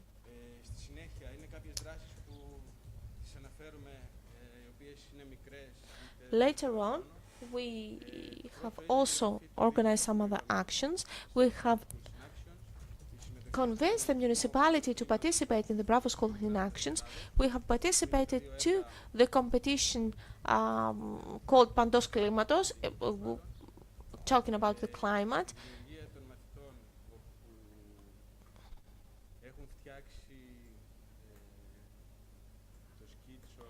You can also see artworks of the children commenting on overconsumption. You can see a picture with clothing items. Even if they are cheap, we will not buy them. We buy only the ones that we need in order to save the environment. We have discussed lengthily for the greenhouse effect.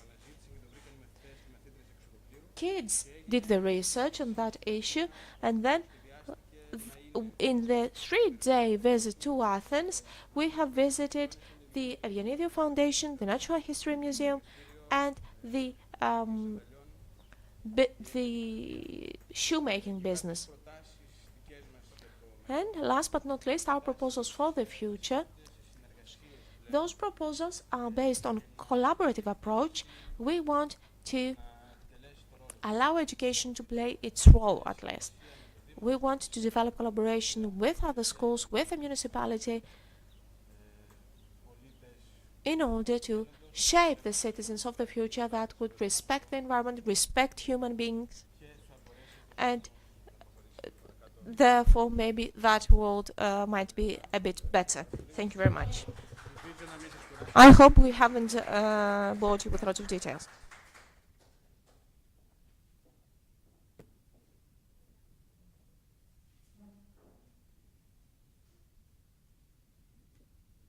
Hello, hello, hello.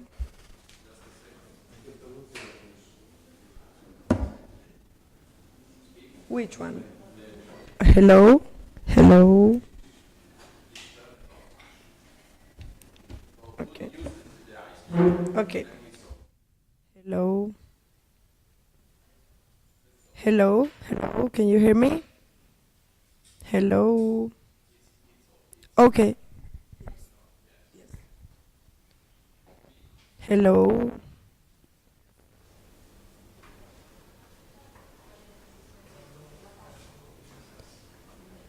Hello. Hello. Okay.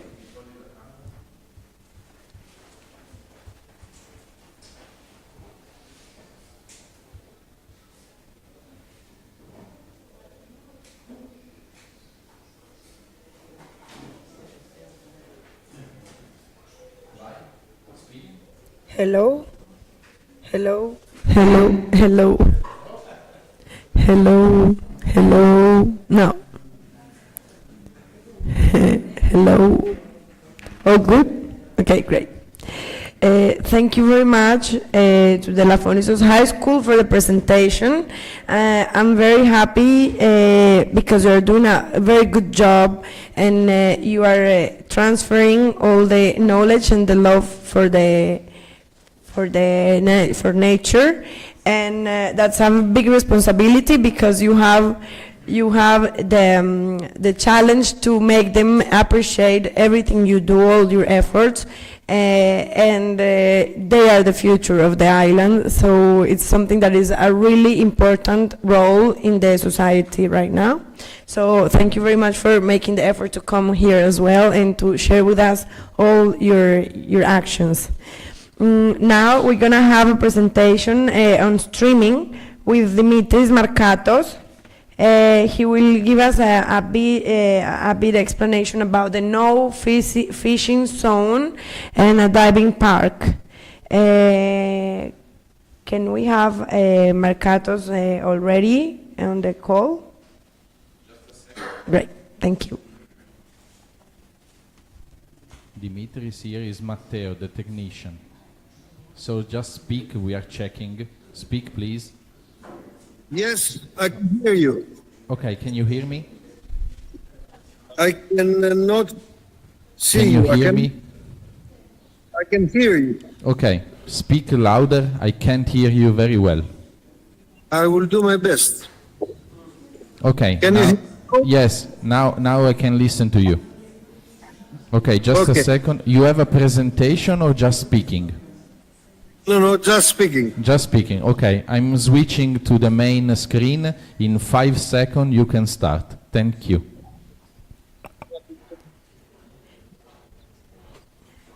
Hello, Dimitris. Can you hear me? Good morning, dear friends. Good morning. We are here, ready to listen to you. So the floor is yours. Thank you. First of all, I wish Enrico a quick recovery. It was most unfortunate what happened to him. Now, let's talk about diving park and diving tourism in Germany. I can have some information since I am the president of the advisory board of the Ministry of Tourism and Diving Tourism. So I can inform you that is already being drafted the call for proposals for the creation of diving parks, and there is a sum of 23 million euros allocated in order to subsidize such parks. Just after the election, this proclamation, this call will be published, and the entities interested should apply. We must note that even the studies that are required are being subsidized.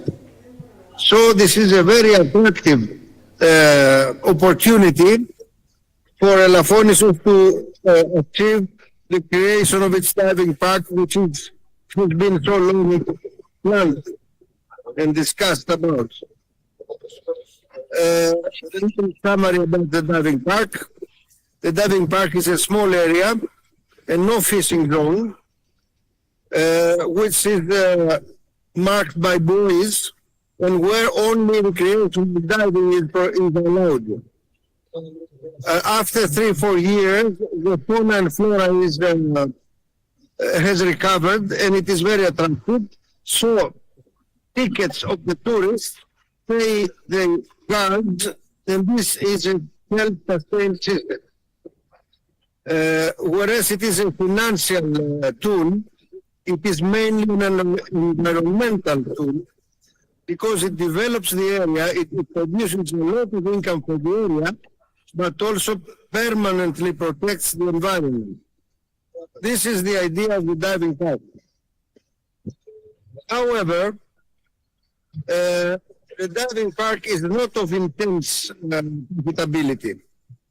Even if it creates a lot of money for the area, since it is only filling the fee for tickets, it is viable plus a little profit.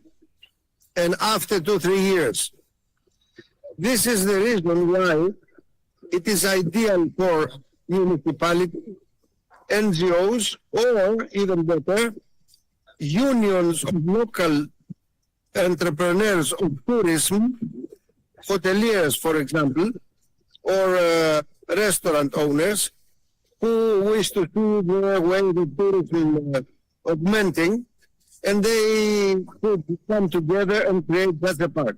Or even a combination of all the above, as we are trying to do in Elafonisos. So there is this mild profitability is also a disadvantage because entrepreneurs, I mean hard entrepreneurs, do not have a big incentive to create a diving park because they want a quick return of their money. And this is natural, especially in those hard times, financially hard times that we are in. So there has been an idea which I think that might become a national or even European measure, which is called SOS and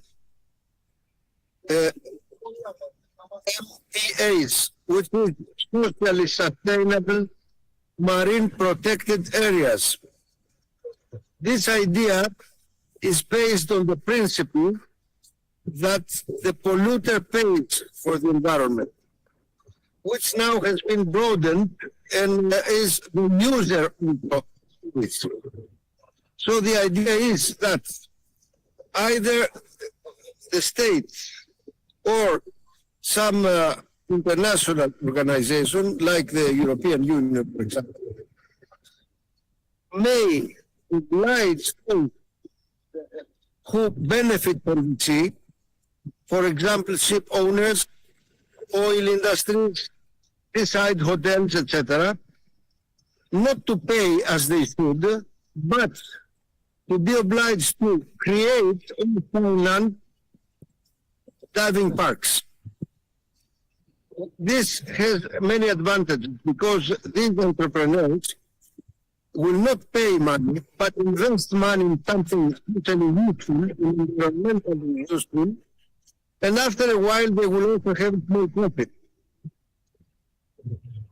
Also, they will show social responsibility. And this is the idea. It might one day, maybe soon, become a measure. This is the news I have to tell you, dear friends. And if you have any questions, please go ahead.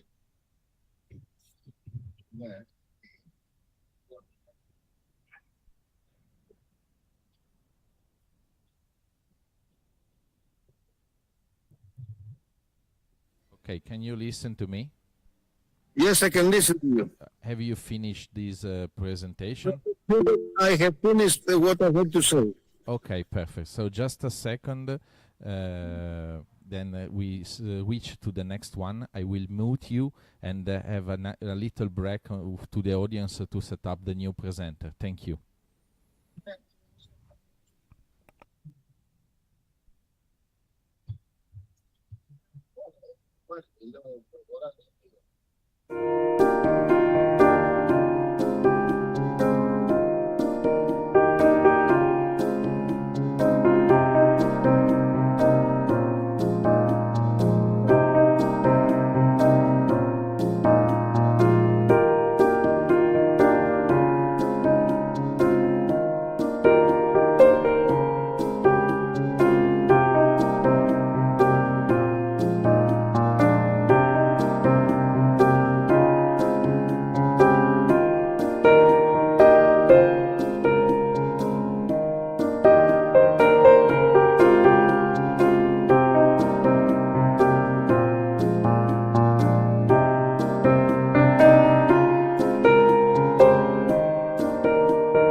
Hello.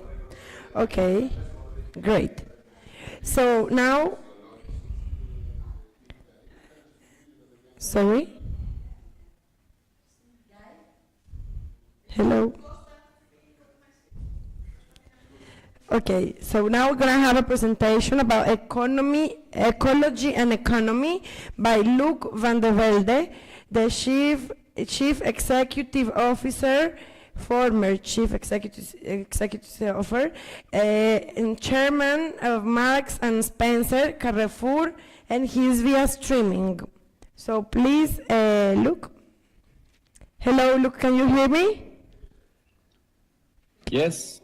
Good morning, I can hear you. Can you hear me? Great, we can hear you. Great. So we are here ready to listen to your presentation. Thank you very much for making the time for us. And okay, the floor is yours. You're most welcome. Good morning, all, and apologies for not having been there on Thursday. Would it be possible to cut the microphone in the room because there's a lot of echo? Can you cut the microphone in the room? Yes, we cut the microphone in the room. Because I can hear myself too much. That's better. Unfortunately, I can't see the audience, and that may be better because I am the last speaker, apparently. There may be nobody left in the room, so hopefully I have a little bit of audience there. During my stay in Elafonisos, that was till Wednesday, I had the opportunity to meet quite a bit of people, but usually people who I usually don't interact with.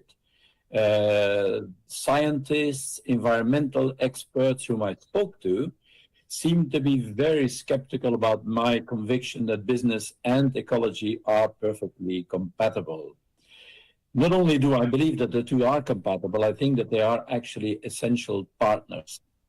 And it's to the same extent that business and philanthropy are compatible. I used to say that you need to make money first in order to be able to share it. And I think that's somewhat true in ecology as well, is that unless we have an economy that turns well, there's no way we can reinvest in the environment. So just not bothering you with a lot of theory about economics, there are a couple of basics, I think, which we all agree upon. A free market economy, which we all believe and live in, relies on supply and demand to set prices and to allocate resources. And businesses obviously are primarily motivated in the pursuit of their profits.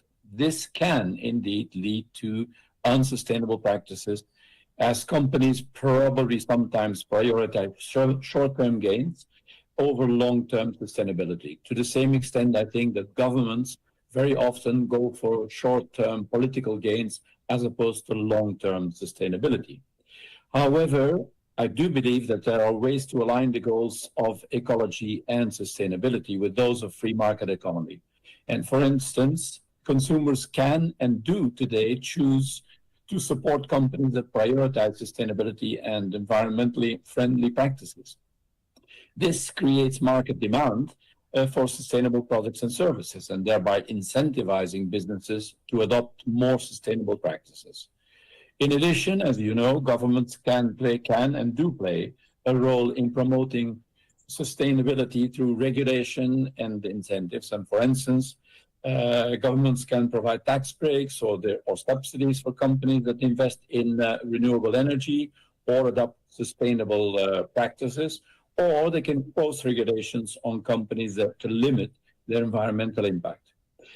Just as a recent example, you must have learned about the possible initiative to apply a carbon footprint tax to all companies. Now, knowing our government, it's going to take a while before they get there. But what is interesting to note is that financial analysts who determine to a large extent your share price are applying a hypothetical tax on your profitability based upon your carbon footprint.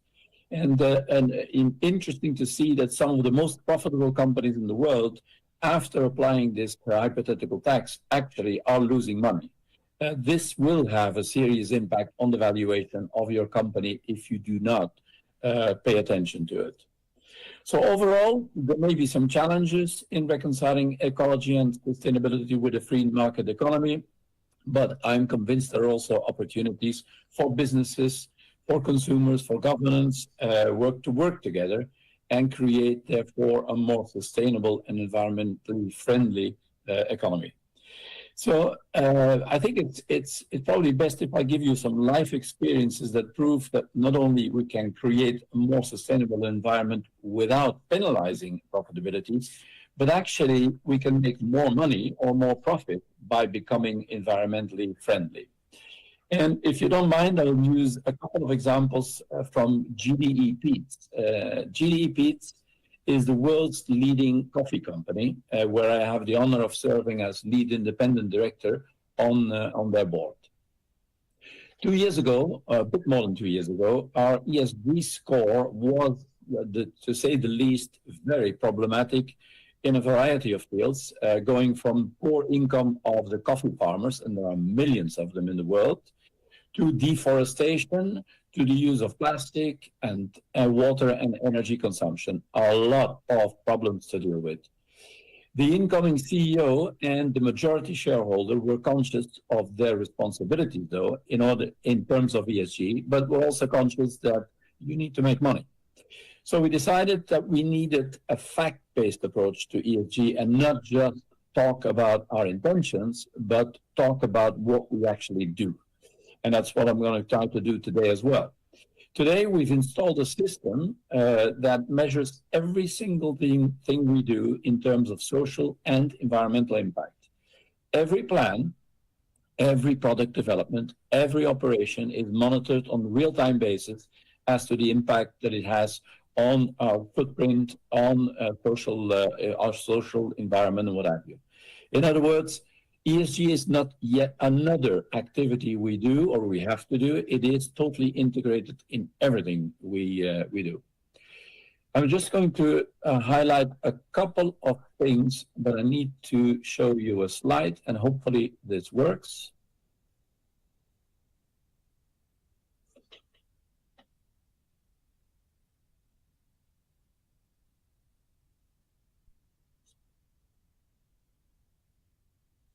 Let's see. No, it doesn't work. Here you go. Can you see all this? Yes. Good, very good. So these are just a couple of examples of the environmental initiatives that we have undertaken in the last 3 years. On renewable energy, our company is committed to sourcing 100% of its electricity from renewable sources, and this by the year 2025, which is only 2 years away. Actually, we are pretty comfortable that we get there because we have already more than 70% sourced from renewable sources. On sustainable coffee sourcing, which is an enormous matter, given the millions of farmers that we work with, we have implemented a number of initiatives to promote sustainable coffee farming, such as investing in reforestation and biodiversity programs in our coffee growing regions. We today reach directly more than 100,000 farmers whom we have an ability to help directly in everything they do, thereby helping them to make more money and helping us to get better coffee. On the recycling and waste reduction, the company has set a goal of achieving zero waste to the landfill in its production facilities by 2025 again, and it's implementing a number of initiatives to reduce waste and promote recycling. Sustainable packaging is obviously a very hot topic. We have a goal of using 100% recyclable or compostable or biodegradable packaging by 2025. And we're actively working to develop a sustainable packaging solution for all of our products. And last but not least, our carbon footprint. We're working to reduce our carbon footprint by implementing energy efficient practices in our operations and in our supply chain. And the company has set a goal of reducing the carbon footprint for every single one of our cup of coffees by more than 15%.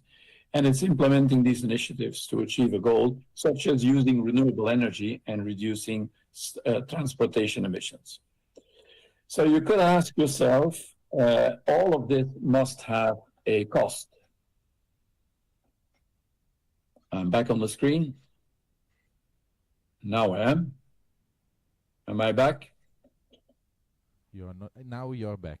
Now, Okay. it's So actually, some of those initiatives, of course, do cost money and have no return, but most of them actually have a direct or an indirect positive impact on our business. It's needless to say that using less packaging is an obvious one, as it reduces our cost of product. Using less and renewable energy as well, helping farmers to be more efficient and at the same time being more responsible in their farming practices is beneficial to them, but also to us and to the consumer. But last but not least, let's not forget whom is our ultimate judge. It's not you in the room, it's not me, it's not the governments, it's our consumer.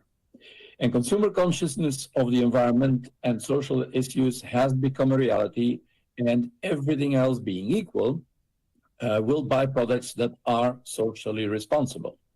But it is important to note, and I think that many of our leaders forget about this, it is important to note that the condition that everything else being equal, because value for money continues to be the first criteria for choosing a product or choosing a brand. So this is why it's important to continuously assess both the economic and the environmental impact on what we do. Let me try to give you a couple of examples of win-win actions in order to illustrate not just the results we get, but also how we actually work. So I'm going to put it back on the screen and try to get the next slide on.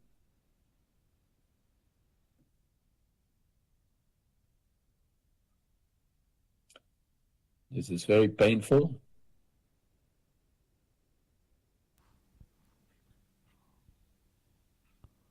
okay. We can see your desktop now. The presentation back. Can you see this one? Yes, yes, perfect. You are full screen. Very good. So this is a first example of the kind of things that we do on a daily basis. We had identified the need to improve the packaging of our ready-to-drink macchiato here, in this case, and replace the plastic cup by a cardboard cup, simplifying the packaging overall. I'll spare you the details of how all of this worked, but we not only dramatically reduced our carbon footprint, as you can see, but we also saved a lot of money, 250,000 euros saved this year. This is not just to illustrate this example, but also the way in which we did. I told you before that everything we do is measured on a life basis in terms of impact on the environment. This kind of chart we have for every single thing we do every day of the week. Let me show you another example because I think we do have some time.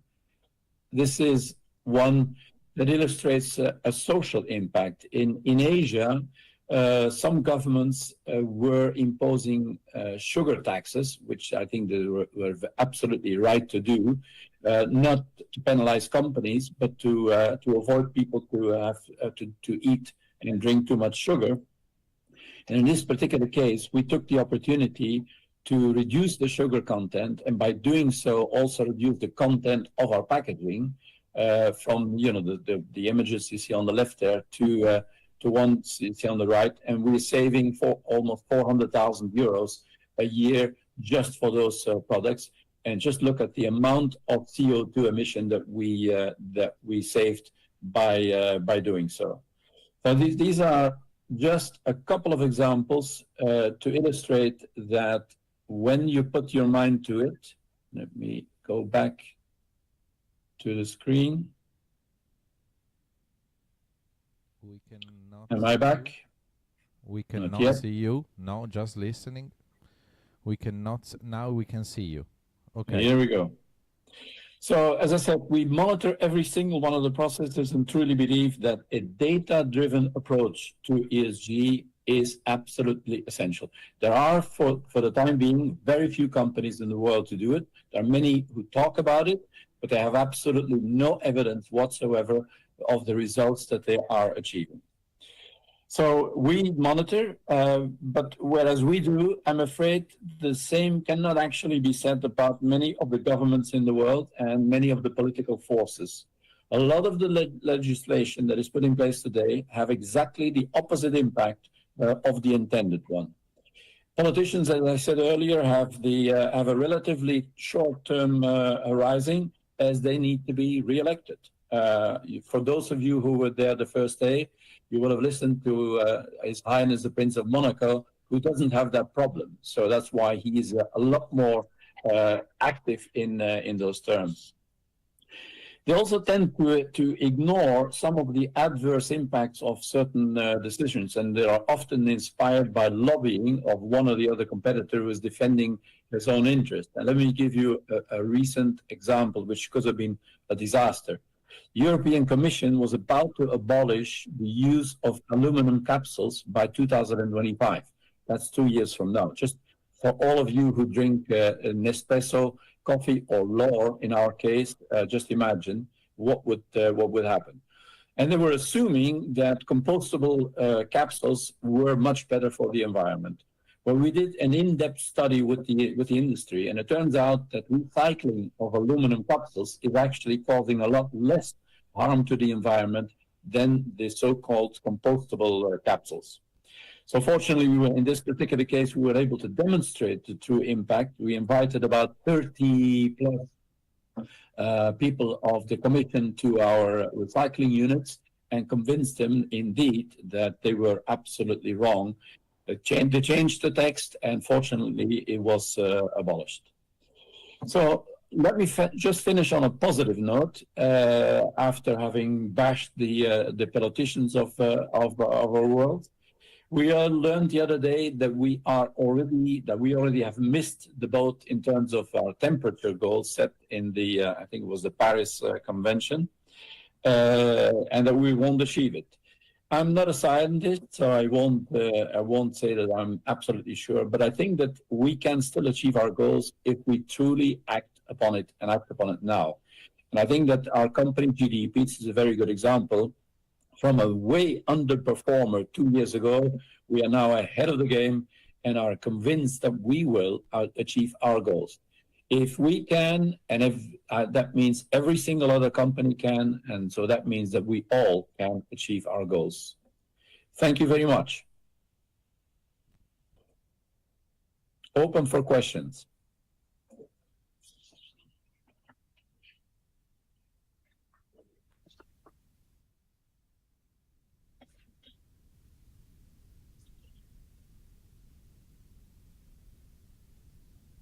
You're on mute, Enrico.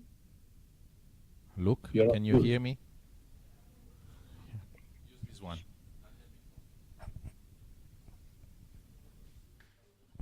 Hello, can you hear me? I can. Okay, I don't know if you can hear the people here that we were like clapping. Yeah. Thank you. Thank you very much. I don't know if you can hear me. Yeah, now I can hear you. Okay, great. Thank you very much for your presentation. We really appreciate that you had the time to make the time to be here with us. And also, thank you for coming to Elafonisos as well. So we are not, this was not the last presentation. We still have one last. So thank you very much. Appreciate it.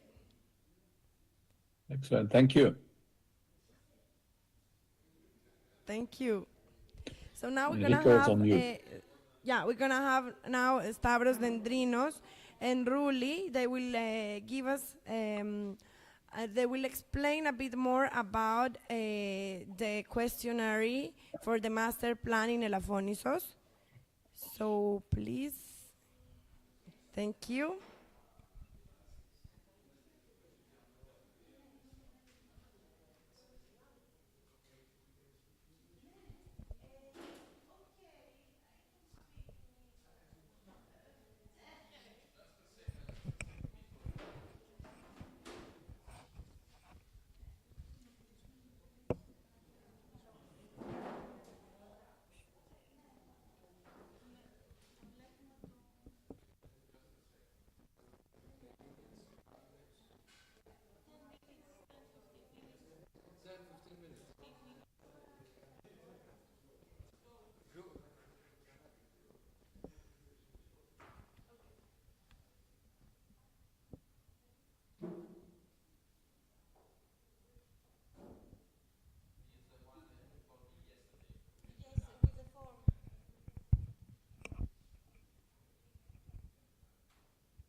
Okay. Yes. Check that. We need to scroll down actually. Okay. Yes. Okay. Yes.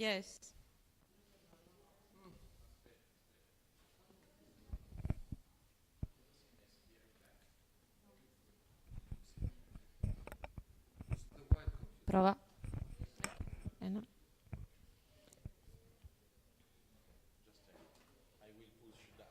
Okay, when you will see, you follow the questions. Okay.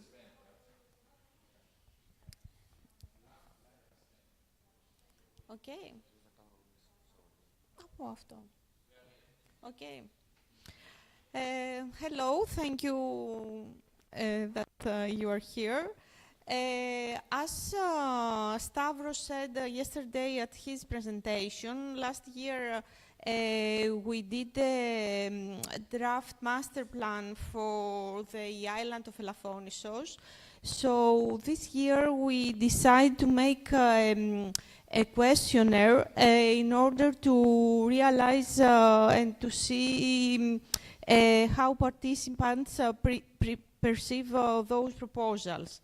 So we can, we will just go through the questions in order to see the answers and how that went.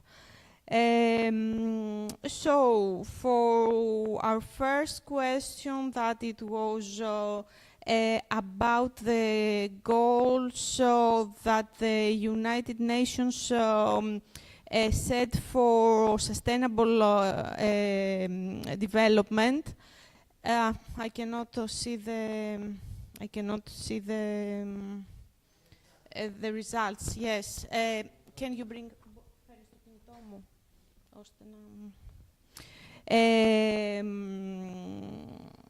Ναι. Ναι, οκ. Δεν πειράζει. Δώσ' μου, θα βλέπω από το κινητό τις απαντήσεις. It's okay. Just a second.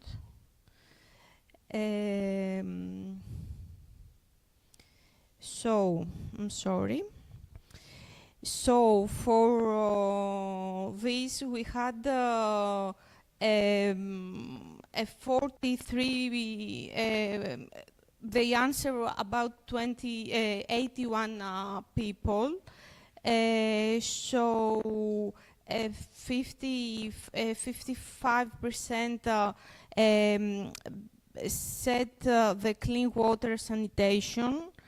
46% sustainable cities and communities, and the rest it was about 25-26% for affordable and clean energy, decent work and economic growth. In our second, okay, good, but yes, I cannot follow this also. In our second question, that it was the interventions that propose for new tourist experience, and which part would be interesting, what would you like to discover and experiencing during the visit in Elafonisos? Most of the people, with an 86%, said nature, 69% history of the island, and then ecology and gastronomy, and very few for sports. For the third question, that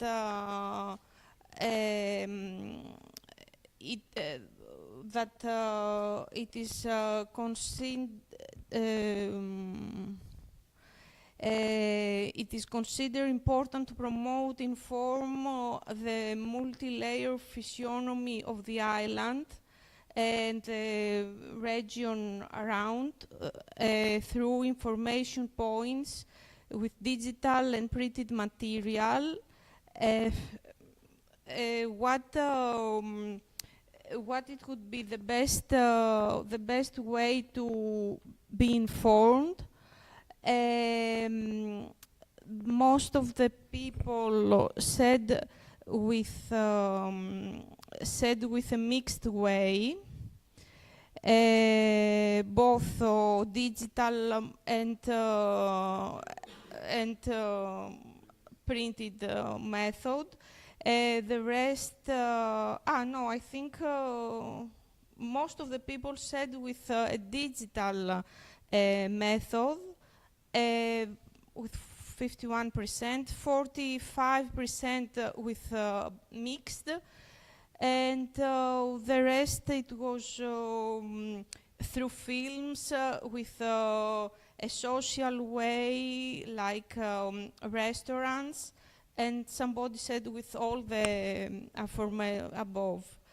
How important, if you would like to spend your time through your visit in order to use new technologies such as VR, AR, XR, in order to experience the history, nature, and special features of the island. I think, let's see.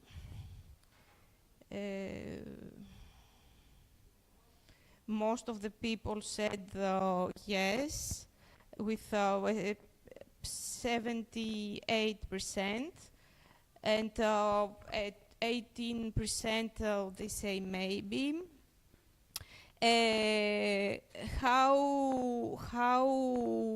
What is the average length of your stay in a place that offers multiple recreational and activity options? In our next question, 51% answer 4 to 5 days, 30% answered 6 to 7 days, 10% 2 to 3 days, 8% more than 7 days. In our next question, about if you would be willing to visit the island outside the summer season to live an experience of living near nature in some special cabins. Most of the people, είμαι στην 7.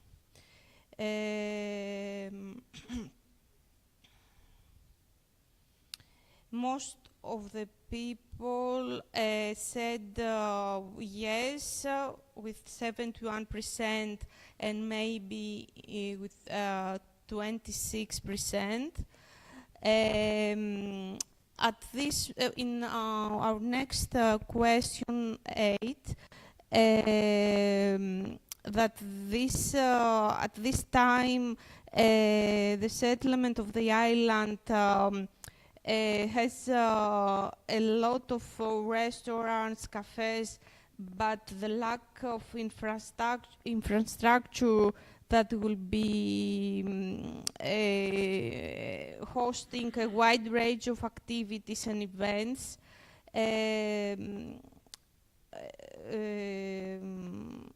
It is,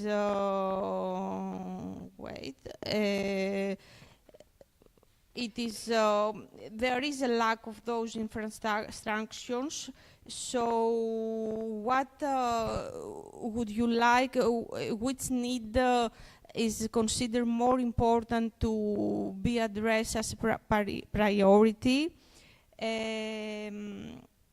Most of the people said cultural events and facilities with a 45%, 29% meeting and activity areas, and 25% information points. The artistic events and installation that proposed in the master plan attempts to create routes of interest in the center of the settlement to enrich the coastal front and to create places of rest, activity and gathering. Would these inventions make the settlement more attractive through your holidays? I think most of the people 84% yes. If you, in our 10th question, if you were asked to rank the following infrastructure, which two would you prioritize for implementation? Car parking,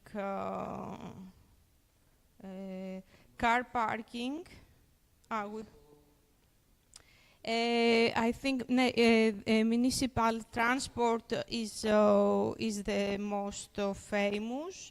Parking areas, 22% marina, and there are a few answers, single answers. Bicycle routes. Αυτό το βλέπω. Improve. Waste collection, which is very important. I don't know if there is very few. Okay.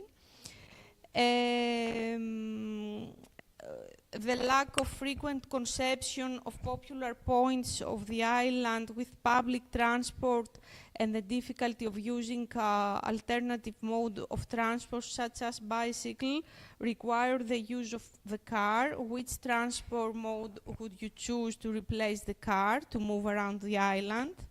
41% for bicycle, 33% with a bus, 12% with electric scooter, 11% with a boat.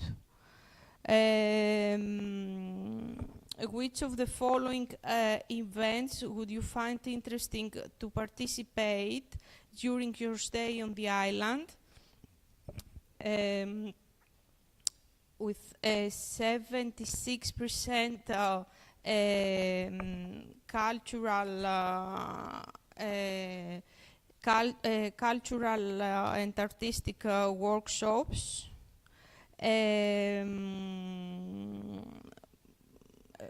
outdoor sports activities, hiking and cycle with 58%. And then, what else? No, I think 58% is nature walks to observe flora and fauna and sky dome, and the third is the outdoor sport activities. In the scenario that Elafonisos forms a cohesive model green energy community that innovates in circular economy issues, avoiding the use of cars for transportation, providing distance working infrastructure and opportunities for young innovating green entrepreneurship in Elafonisos, which may be related to plastics management targets, recycling, reuse of materials. Do you think it could be attractive place for the permanent settlement of young active residents? Yes, I think most of the people. Yes. Αυτό είμαι στην 14. 71% answer yes, 27%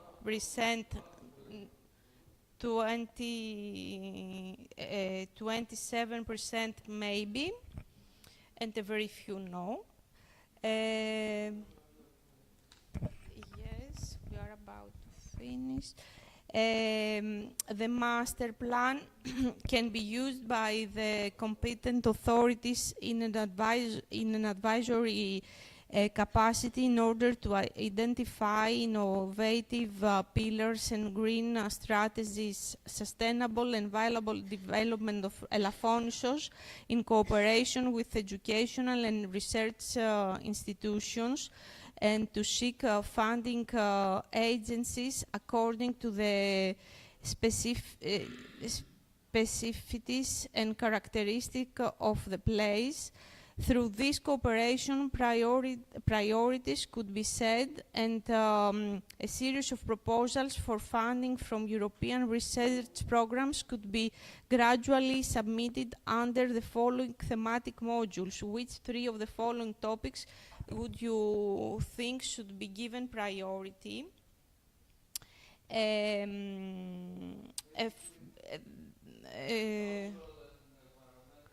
Cultural and environmental heritage with 56%. At around 46, green and circular economy, around 40%. It is sustainable tourism development and heritage, and what else? Ecological awareness and education. And in our last question about the excessive consumption that we live in our age, and that we prefer cheap, disposable, single-use items that produce an enormous amount of waste that is difficult to manage on a global scale. Mass tourism in Elafonisos also leaves a massive footprint. What, in your opinion, is the most effective way for the community to reduce, collect, and recycle waste? And here we have 61% information on how to reduce waste. Yes, 55% more collection points, and the volunteer action in 48%.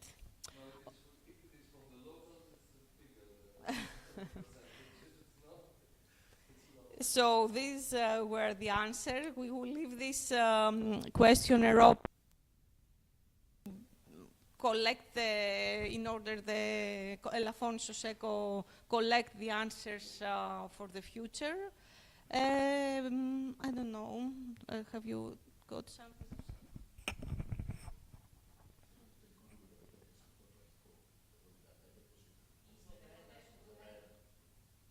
Yeah, basically when we started kind of the master plan, we tried to kind of have different people kind of joining and saying their opinions, but even the discussions were never, and there was not a panel or something.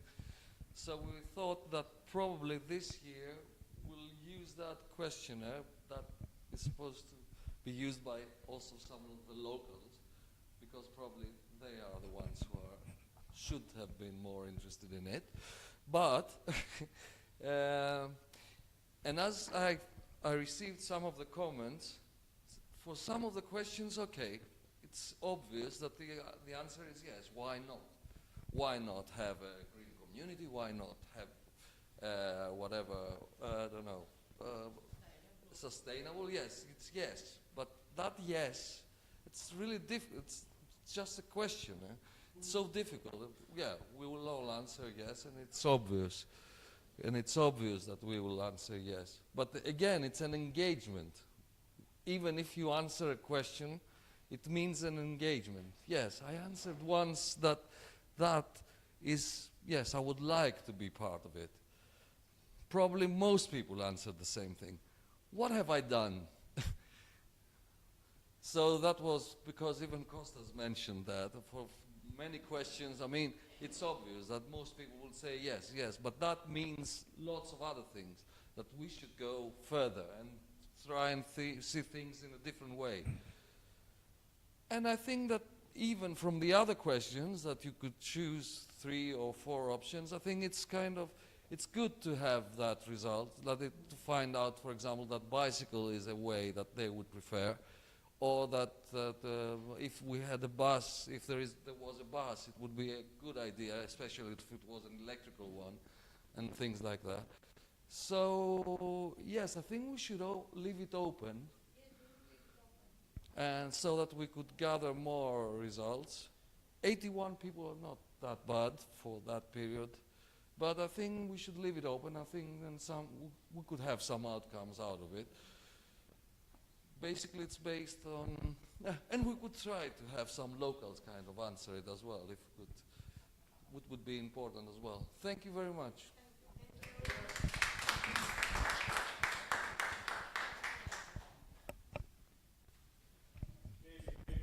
Hello. Hello.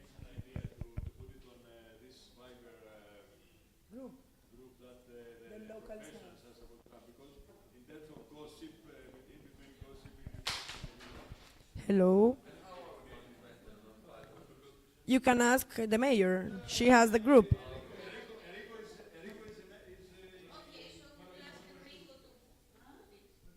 Or yeah, or you can ask the mayor as well. The mayor as well. So later we're gonna have now at 2 o'clock they will serve the food. We're gonna have food finally, and after that, at 7 o'clock we will have here. If you want to come, we will have an expert in the stars and the moon, and he will explain here an activity that we will do later by the port. So he will bring his telescope and we will observe the moon, and today we will have a full moon. So before that activity, we need to have some explanation from him to understand a bit more the activity. So we will meet here at 7. He will do his presentation, and then we will go to the port to check the stars and the moon. Yeah, today at 7 we meet here, and then at 10 he will tell us during the exercise. Around 9:30 we will meet at the port to see with the telescope, and you can take beautiful pictures of the moon from there. We will have also techno music at the same time. So it's nearby the Psarades, the Spititu Psarades, the fisherman house. Yeah. Yes, we also have, today we have also the artist workshop. Is it here with the t-shirts?